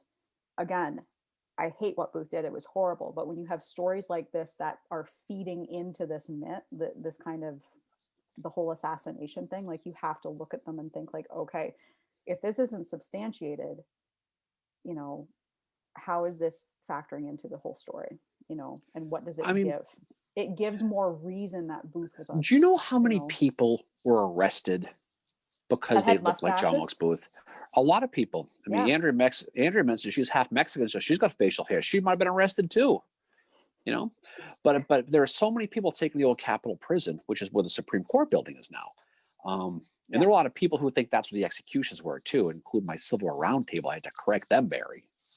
I couldn't believe I was very embarrassed with that one. Be very careful when you correct people on history because it can go not so great for Actually, you. but that one As, I'm like, as no. I tried to tell somebody one time about the whole, I think it was the Grant carriage thing, Mm-hmm, and they were like, "You're fucking wrong," mm-hmm, and it's true. And I'm like, "Well, that's fine that mm-hmm. that's your opinion, but please don't say that I'm wrong for that because No, but I'm saying is like the carriage story. There are a lot of people, but no one knows if it's true or not. Exactly. Because I But think it's too, but but it's wasn't it found that Booth would not have been where he was at the time would have meant he wasn't able to be doing that, right? he would have probably been at the National Hotel realistically. Yeah. But again, no one knows. But again, it's become fact because enough people have talked about it. It's been in different books, it's been in different stories. So who knows? Maybe he was, maybe he wasn't. Yeah. But it doesn't make it doesn't make it right or wrong. No. But again, there are so many stories about Booth, right? Now we Yeah. talked about the Finest Bates story, right? Yeah. Kathy Lee Bates' grandfather. He wrote that story where he survived the assassination. He makes a very compelling case in his book, if you've read it. The Escape and Suicide of John Wilkes Booth by Finest Bates. Mhm. But he talks about how he escaped, went through Texas, ended up going into Enid, Oklahoma, committing suicide, and lived in long after this. It's not true, but it's an interesting read. But there are It is. certain people who take that as fact too, Yeah. right? Yeah. So It's who knows? it's easy to take certain things as fact, like, looking into the carriage, as well as the same with the whole speech thing too. It's easy to take that as fact because it makes the story maybe that much more interesting. It sounds like something Booth would have done, but we don't Well, know it for a makes it fact that sound he more did. ominous. It makes it more evil, Exactly. Yeah, right? exactly. It brings more evil to it, which again, we are not condoning what Booth did at all. But there are some stories connected to the assassination that have come into it that have not been substantiated. If someone believes them, they're not wrong, By no means am I saying it definitely didn't happen, but what I'm Yeah. saying is that no one knows either way. Yeah, no one But knows for it's sure a it's lot of become these. part of the historical fact. Yeah. I know it's been Andrea. I know she's a big proponent of this. She thinks that's we talked Yep. about that before too. Speaking of Andrea, but no one knows, and there's been so many stories about him. Mhm. We were talking last night about the whole TB Road story, Yep. right? Where he allegedly some Massachusetts guys are on the bridge, Mary, so they're Yep. probably drinking, and Booth rides up and Davy Harold will come later, and Yeah. there was a pass to cross the bridge. The password was TB Road, which may or may not have been Tom Brady Road, Mary. So it was a Massachusetts guy, okay, but it was TB Road. Allegedly, they let them go, and that's in some stuff too. It's in Eisenschimmel, some other ones, but that goes into the whole conspiracy thing. So, but those are the things that are. Some people believe, some people don't, but who knows? Yeah. Who knows? Getting back to the tomb thing, Jim also thought the Lincoln Tomb was a positive place. I think it's from a sense of reverence that resonates there. Yeah, it was a very positive place. Definitely one of the more positive ones that I've been to. Him and Hooker were both very positive places. Andrea said, I was brought to tears at the Mamas. Yeah, you got the spelling correct, Andrea, I think. There's a grave for a set of infant twins, and I just sort of lost it. Yeah, that is, I've heard of that grave before. That is sad. And then Andrea said, yeah, but Julia said it was the same guy that was creeping her out at lunch earlier that day. It was mentioned in Chernow's book and in Manhunt. Yeah, and that's who they like. She saw a guy with a mustache creeping them out at lunch. But Julia felt because she saw him at lunch, and therefore it was definitely, and she may have been mistaken. There's no proof. Because the reality is he probably wasn't anywhere near there at the time. I mean, it's just but who knows? Who knows? What was this question someone asked? Go ahead. John's got a good question. Would Booth's mental mindset be online with a certain aspect of the population that political extremists today, or someone looking to make a name for himself in history? We mentioned before that John Wilkes Booth was a really, really big fan of George Washington. And he didn't like what Lincoln represented because he thought that Lincoln was going to try to use his position in the Civil War to win the war and stay in power and be a tyrant. Okay. Yeah. I think he was more in line of people of that generation. I don't think he cared about himself per se. I think ultimately he saw himself as a tool of someone who was going to help achieve the goals. He was a big Confederate sympathizer. I think he felt that by doing that, he was going to help re-energize the Confederacy. Because after Richmond fell, he snapped. He clearly snapped. Yeah. And it turned into a revenge thing. But that was the mentality of a lot of people. I mean, we understand back then, 1864, 65, even before that, a lot of people looked at Lincoln as a complete tyrant. Now, this is a guy who's suspending habeas corpus. He's arresting congressmen. He's sending congressmen to the South. He's banishing them. Yep. He's doing a lot. So this mentality that's going on is isn't so much of an individual guy like a Harvey Oswald or a Sirhan type Mhm. thing. I think it's more of he felt that he was doing it in his mind to save the He did. Constitution of the Yeah. country. It was obviously screwed up, but I think that's more along the lines where he was coming from. I don't Yeah. think it was a Yeah. guy who just whacked what I just hated Lincoln. I don't think it was about making a name for You know, himself in history. And that's another thing too. We don't have 100% proof that he said, when I leave the stage, I will be the most talked about man in America. Because again, that is factoring into this whole, he's trying to make himself famous, right? We don't know if he actually spoke those words. They sound Andrew says, good. They sound like Andrew says, why doesn't Lincoln like the Lincoln Diner? It's funny. I know where she's too going with many this. booths. When I was there Yep. last summer, I sat down. She goes, "You want a chair? Or do you want a booth?" I go, "Well, it's a Lincoln Diner chair." I really sit at a booth, and the waitress goes, "Oh, I've never heard that one before." Pretty The funny. Lincoln Diner is like the mine or Pickett's Just don't go to the buffet. bathroom there. My Oh, God, I you did can that. if you can survive the stairs going to the bathroom at Lincoln Diner, you're halfway there.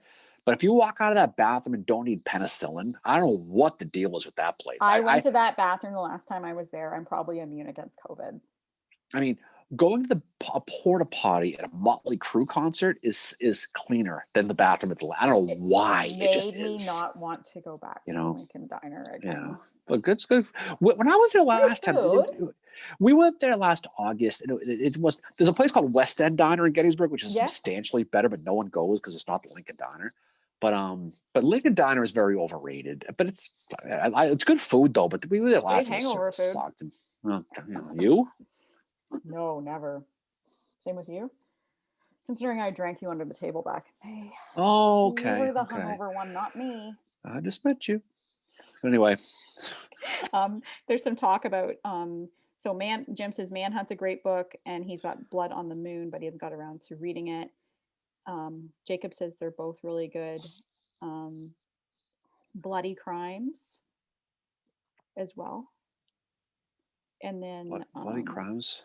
Yep, Bloody Crimes is another. It's saying My Thoughts Be Bloody. Is that what they're thinking of? No, there's a book called Bloody Crimes. Oh, I didn't hear that one. Yeah, I think it's by Jim. Correct me if I'm wrong, but Bloody Crimes is by James Swanson, right? And it's about Jeff Davis's escape. It's got that in it, and Lincoln. It's about Jeff Davis. I think if I'm thinking of the correct book, it's about Jeff Davis's escape as well as the Lincoln funeral train. Oh. And I'm pretty sure it's by James Swanson. Nora Titone's book, My Thoughts Be Bloody, is really good too. Although in Anthony Pitch's book, the book called They Killed Papa Dead's really, really good. Yeah. Obviously, Jim Bishop's book, The Day Lincoln Died, is really, really good. There's a lot of really, really good Booth conspiracy books. I still love Manhunt. It's still the best one. Yeah, it's amazing. The Asia book, though, is really, really good if you like the pre stuff. But if you like, the actual rest of it, there's no better escape than the Manhunt. There's no better book about the escape. It's so good. Yeah. No, it's really good, and it reads like a thriller, which is awesome.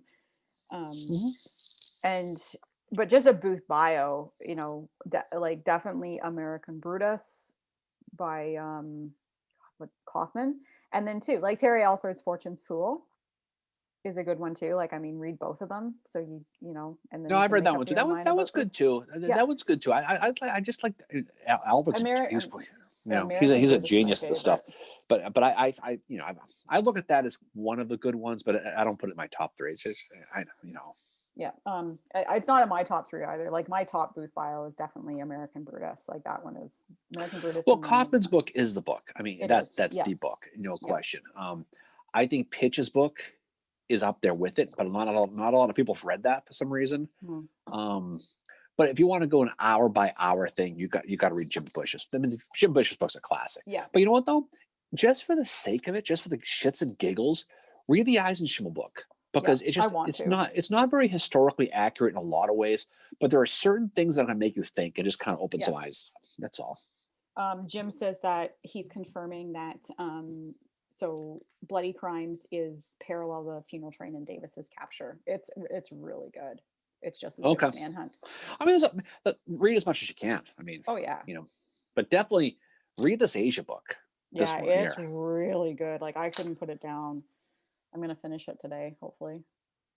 And then dive into researching secession in South Carolina.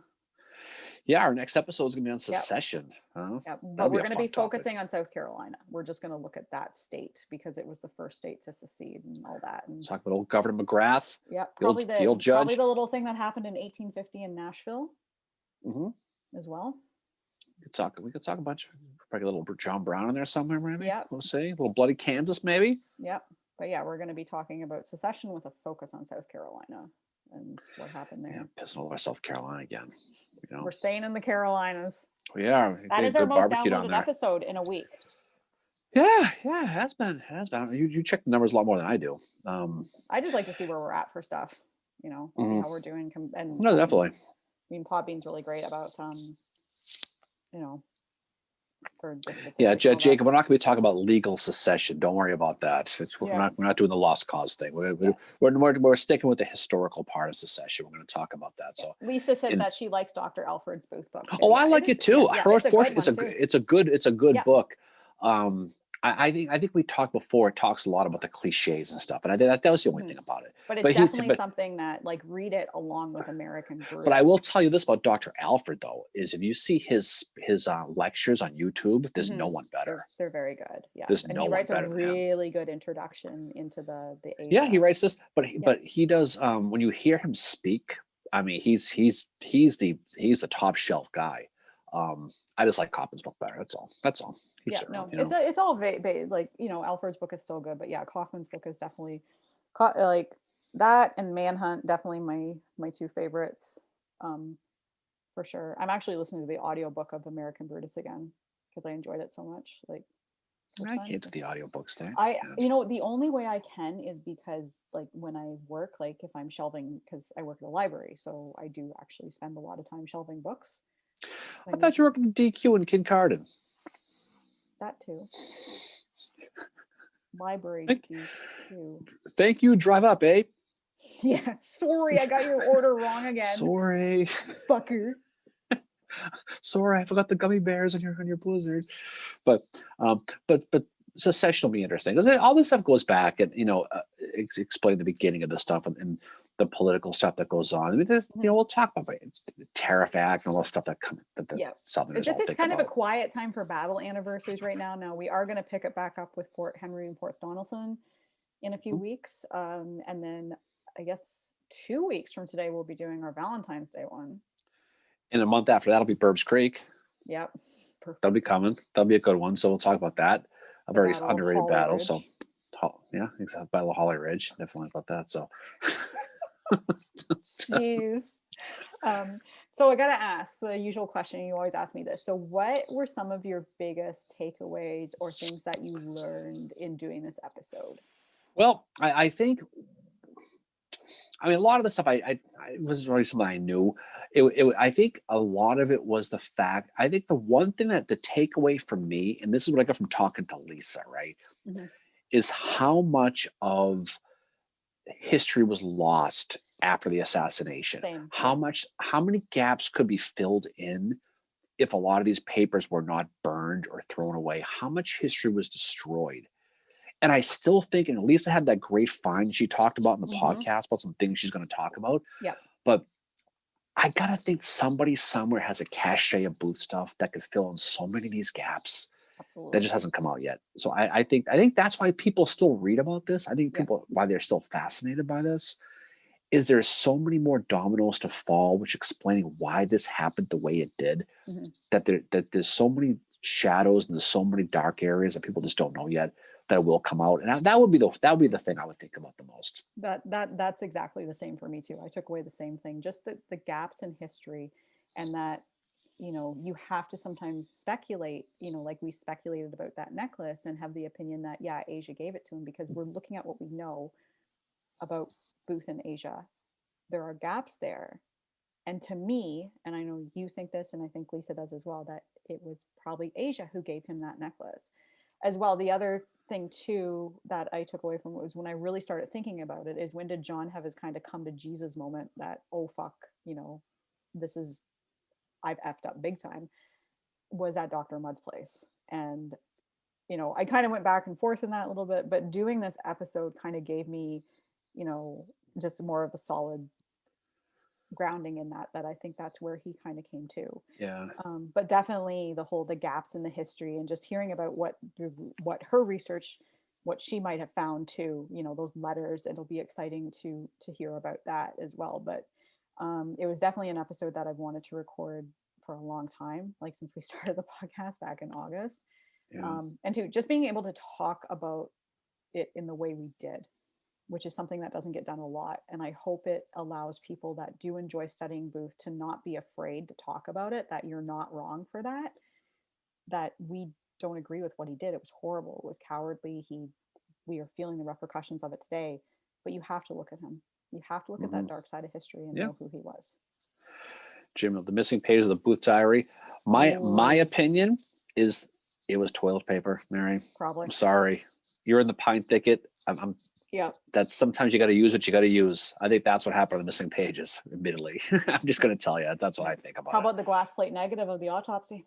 That's a good one though. The one that he took. Was it Gardner who took that picture?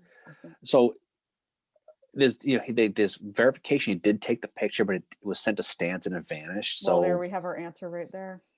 You know where it is? It's in my parents' basement, which is where the body of Jimmy Hoff is, as well as in. That makes sense, actually. And that's where the missing the phonograph with Sherman talking about the March to the Sea in 1890. That's where that is too. It's probably where Carly Rae Jepsen is nowadays. I haven't seen her in a while too. She's probably down there too, I bet. Right? You'll find out at 10 o'clock tonight. God, lucky me.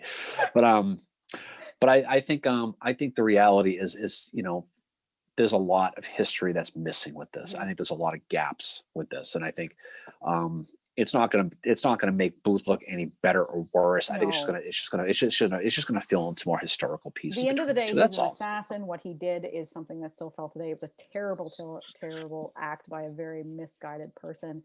But to understand how he got there is part of the story that you have to learn. Yeah, it's good to study on. I mean, it is. It's a really interesting stuff. I mean, like I said, I like Darren. The assassination was my gateway into the Civil War. I discovered it when I was 6 years old, and I, was equally as fascinated by John Wilkes Booth as I was Lincoln. When you're 6, you're kind of like that innocent. You really don't understand stuff. So I remember asking my parents more questions about Booth than I did about Lincoln. Saying, well, why did he do this? And that was my thing. Like, well, why did he do it? Like, he was an actor. He seemed successful. And they, their answer to a 6-year-old was, well, he was a Southerner and he didn't like what Abraham Lincoln was doing. Yeah. So Andrew was at DC at Surratt's on H Street. I love that place. The Walk and Roll now. Yeah, we're going Mary, there. I know a guy who did karaoke there. I know a girl who got the video. And in the same room where Lewis Powell was ultimately caught, right there. So if you go upstairs, there's a bar on the second floor, and the bar actually is in the area of where Mary's sitting room was. So you're sitting there at the bar, and you can look at the bar. It looks like every other bar, but that's where they would have met. And it's an awe-inspiring feeling being in there. And they got these little karaoke rooms in the back. You can go in there, and it's you could if you're into that type of thing. But it's really really cool. When we go to DC. Oh, definitely. So Surratt's boarding house is a very very cool place, and the food's actually pretty good too. Some good orange chicken, Mary. Scorpion bowls are pretty solid. I love scorpion bowls. It's been years since I've had one. Yeah. Ryan said, I forgot to bring up that Booth and Robert Todd Lincoln had both been interested in Lucy Hale. I want more salacious love triangle. Yeah, they were. Well, the rumor is if you've ever been to the Capitol, if you look at the dome from the inside, there's paintings. The George Washington, the painting, one of the women in the picture is allegedly supposed to be Lucy Hale, right? Because she was the daughter of a New Hampshire senator, and so they painted her in there.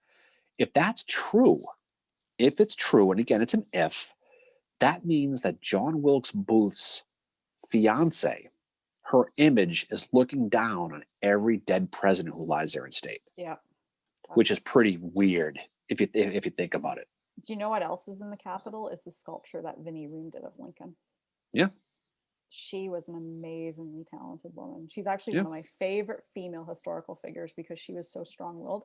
And all she's like, she's known as being a sculptress, but then sometimes she's like, oh, she was just Sherman's girlfriend. The reason Sherman had her as his girlfriend at the time, which I'm not condoning that at all, but she was such an intellectual and they could have great conversations together. Mhm. As well, she used to like, Lincoln was going for sittings for the sculpture and stuff, and Lincoln even remarked how intelligent she was. Mhm. And she did that sculpture when she was, I think, 18 years old. Mhm. For a female at that time to come that far, that's really, really amazing. Yeah. You know, Uh, so Mike asks, is it true Booth once slept in the same bed Lincoln died in at Peterson House?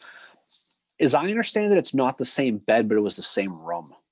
He had stayed there in D.C. as a boarder during his acting days, and the story is he stayed in the Peterson House in that same room that Booth ultimately died, that Lincoln actually died in. But I don't think it was the same bed. But as I understand it, it was the same room. But again, that could be urban myth too. But that's what I've heard too. So that's it would pretty be cool. interesting for somebody to write a parallel history of Lincoln and Booth. Yeah, yeah. Because we're talking about a guy that was born into poverty, and Booth, I think is well, at one time they weren't well off after the dad died, obviously, but just to do a kind of a parallel history of them. Well, they wanted to do a story about Luke, about Junius, but the mother destroyed a lot of the notes on him. They really so the Booth kids, you talk about Asia and talk about John Wilkes. Asia doesn't They write a want lot about Junius, though. no, because they wanted to, a lot of her diary or her memoir. She's talking about going to find information about about him, and Yeah. it just wasn't there because the mother just burned it all. But she found some stuff, so I think he's an interesting dude. I think he's another one. Just to see just some history with that. It's tough to say what's real and what's not about this era. That's the problem. Yeah. Is when you have so much stuff destroyed and thrown away, it's word of mouth. And as the old telephone game, right? As time goes on, you tell enough people, the story changes. So who knows? But that's why you have to look at it so much closer, as we've discovered over these 24 episodes, we're coming on, we're going into our 6th month of doing this podcast. The things we've discovered, about Grant, about Rosecrans, about, certain battles like Stones River. Stones River was, if they'd lost that would have been a huge game changer. That's what I'm realizing more and more about that battle. And for Grant just to say it wasn't a victory, to brush it off that way, is just like and the Oh, way Grant treats Thomas at Chickamauga are just, that's a dick move. I love yeah. Grant, but he was a dick sometimes. Well, He was. I I'm suppose he sorry for the was. Grant people. He was a dick, but they I all mean, were at times. They all could be that way. I They mean, had to be. you're a commanding general. You're the highest rank that anyone next to George Washington. Look, of course you're going to do what you're going to do. Exactly. But Jacob, Lucy Hale's my incredible, beautiful as she was, historical crush. I mean, there's that story where on Valentine's Day, where Booth was with Asia, and she's basically helping write out a Valentine's Day note to her, and it's taken him forever to write it. So he really was into her. I mean, he had a bunch of other women allegedly, and whatever. But that's something I I don't like. I mean, when I study John Wilkes Booth, I don't really look at that aspect of his history because it's like, whatever, I'm not going to put that against him because Christ, the generals were fucking around too. well, yeah. I mean, there's no question. I mean, it's just the way it was. Especially if you're a famous actor, like I mean, it's no different than it is You're today. gonna be I mean, getting it a lot. Like, yeah.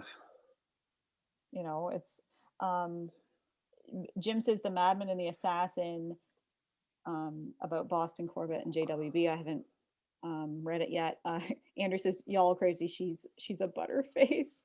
Ooh, wow. Oh, actually, the one guys, Google Vinnie Ream. She was like, she's a very, very intelligent lady. A Butterface, old Lucy. Oh, Wow. Okay. Well, yeah, Google Vinnie Ream. She's really pretty. Not that looks matter. Like, that's the thing. She was a highly intelligent woman, and she was very, very talented. She also has a sculpture of Farragut as well. oh, So that's her cool. sculptures are so lifelike. That's the thing. Like, she's so talented, or she was, I guess.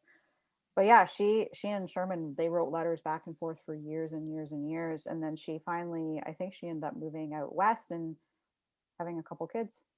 hmm Yeah, tends to happen. So, Yeah. all right, I think we're getting ready to wind down here, Mary. It's almost 12:30, so believe it or Yeah, not, that's our wind time is down flying. point So, too. what Yeah. what are some things coming down the pike for us? And I'm not talking about Andrea Pike, you know, just Pike for us. So we have secession next week. We're going to talk about that, and so we'll have a live talking about secession, whatever everybody else wants to talk Yeah. about.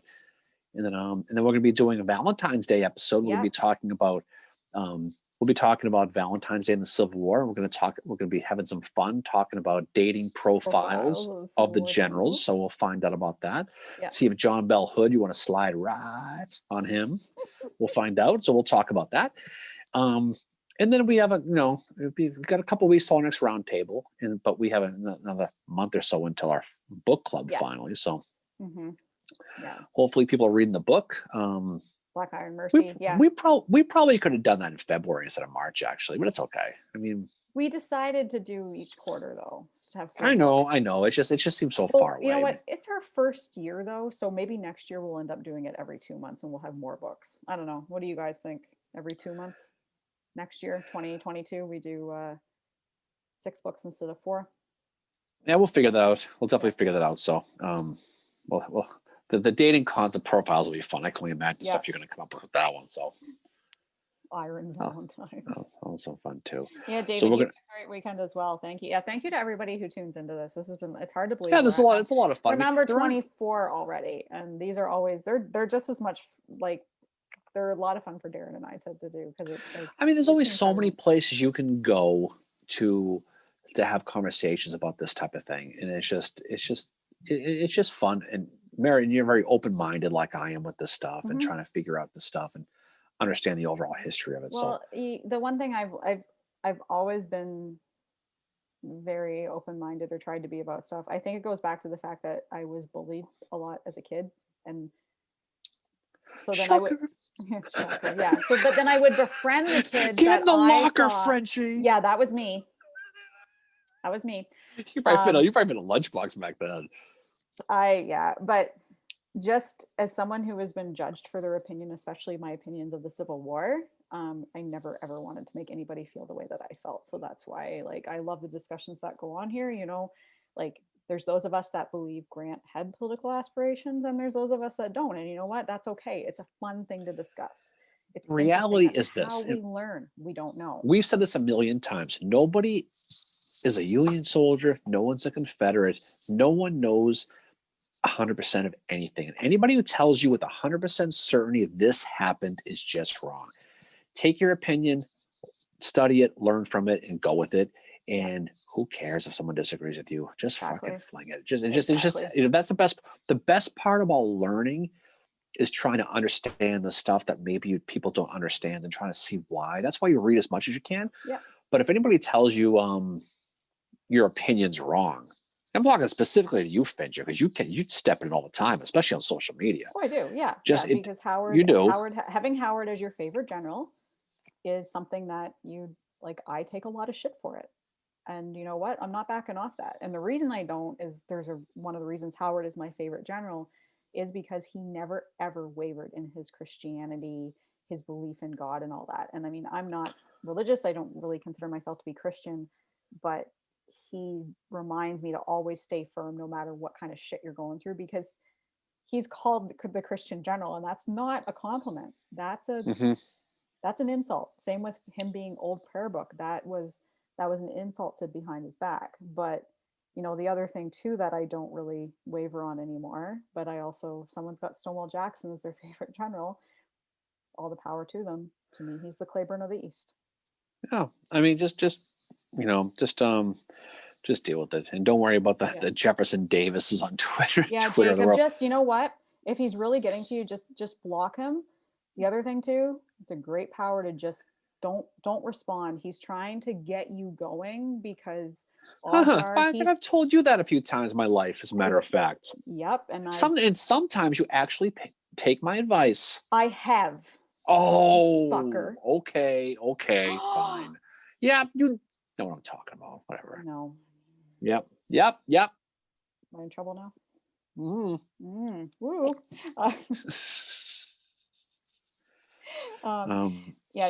But Jacob, that Jeff Davis guy is he's just trying to wear you down. Don't, whatever. He's not worth it at all.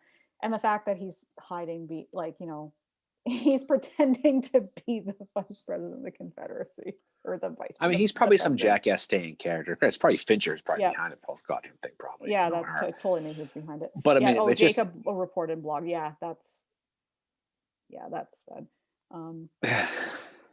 Ryan Mayer, just remember that he's being punished enough already. He's American. Hey, I resemble There's that. your sign, fucker. Oh God, it's okay. I'm immune to the insults at this point. Andrew said, I argued with my high school teacher that Strong was Vincent's first name. He said no mother would have ever named her kid Strong. Well, Einstein said, I don't respect anyone who claims to be an expert on anything. He's right, though. I mean, think about it. Does anyone really look? You and I both know people, Mary. Yeah. I mean, in real life, okay, who, if you disagree with them, you're just wrong, right? It's just idiotic. It's just or you're passive aggressively made to feel guilty for your opinion. Like, how dare you read a biography about Claiborne? You must be a Confederate sympathizer because you're reading that. Yeah, where's your little fucker sign, by the way? Jacob was asking the question. You just wrote that. Where's one you had? I don't know. It's disappeared. How the hell does it disappear? I don't know. It's somewhere in this fucking mess of a room. You just... Oddly enough, I'm disorganized. I don't know. Oddly enough, my ADD shows through in how my room looks right now. Yeah, it's okay. I mean, I do have plush dinosaurs. Yeah, you do. The blue one is Sherman and the purple one is McPherson. Oh, that's probably normal. Okay. That's probably. Yeah, where's Lickbow? Lickbow's behind McPherson. Can you see his eyes there?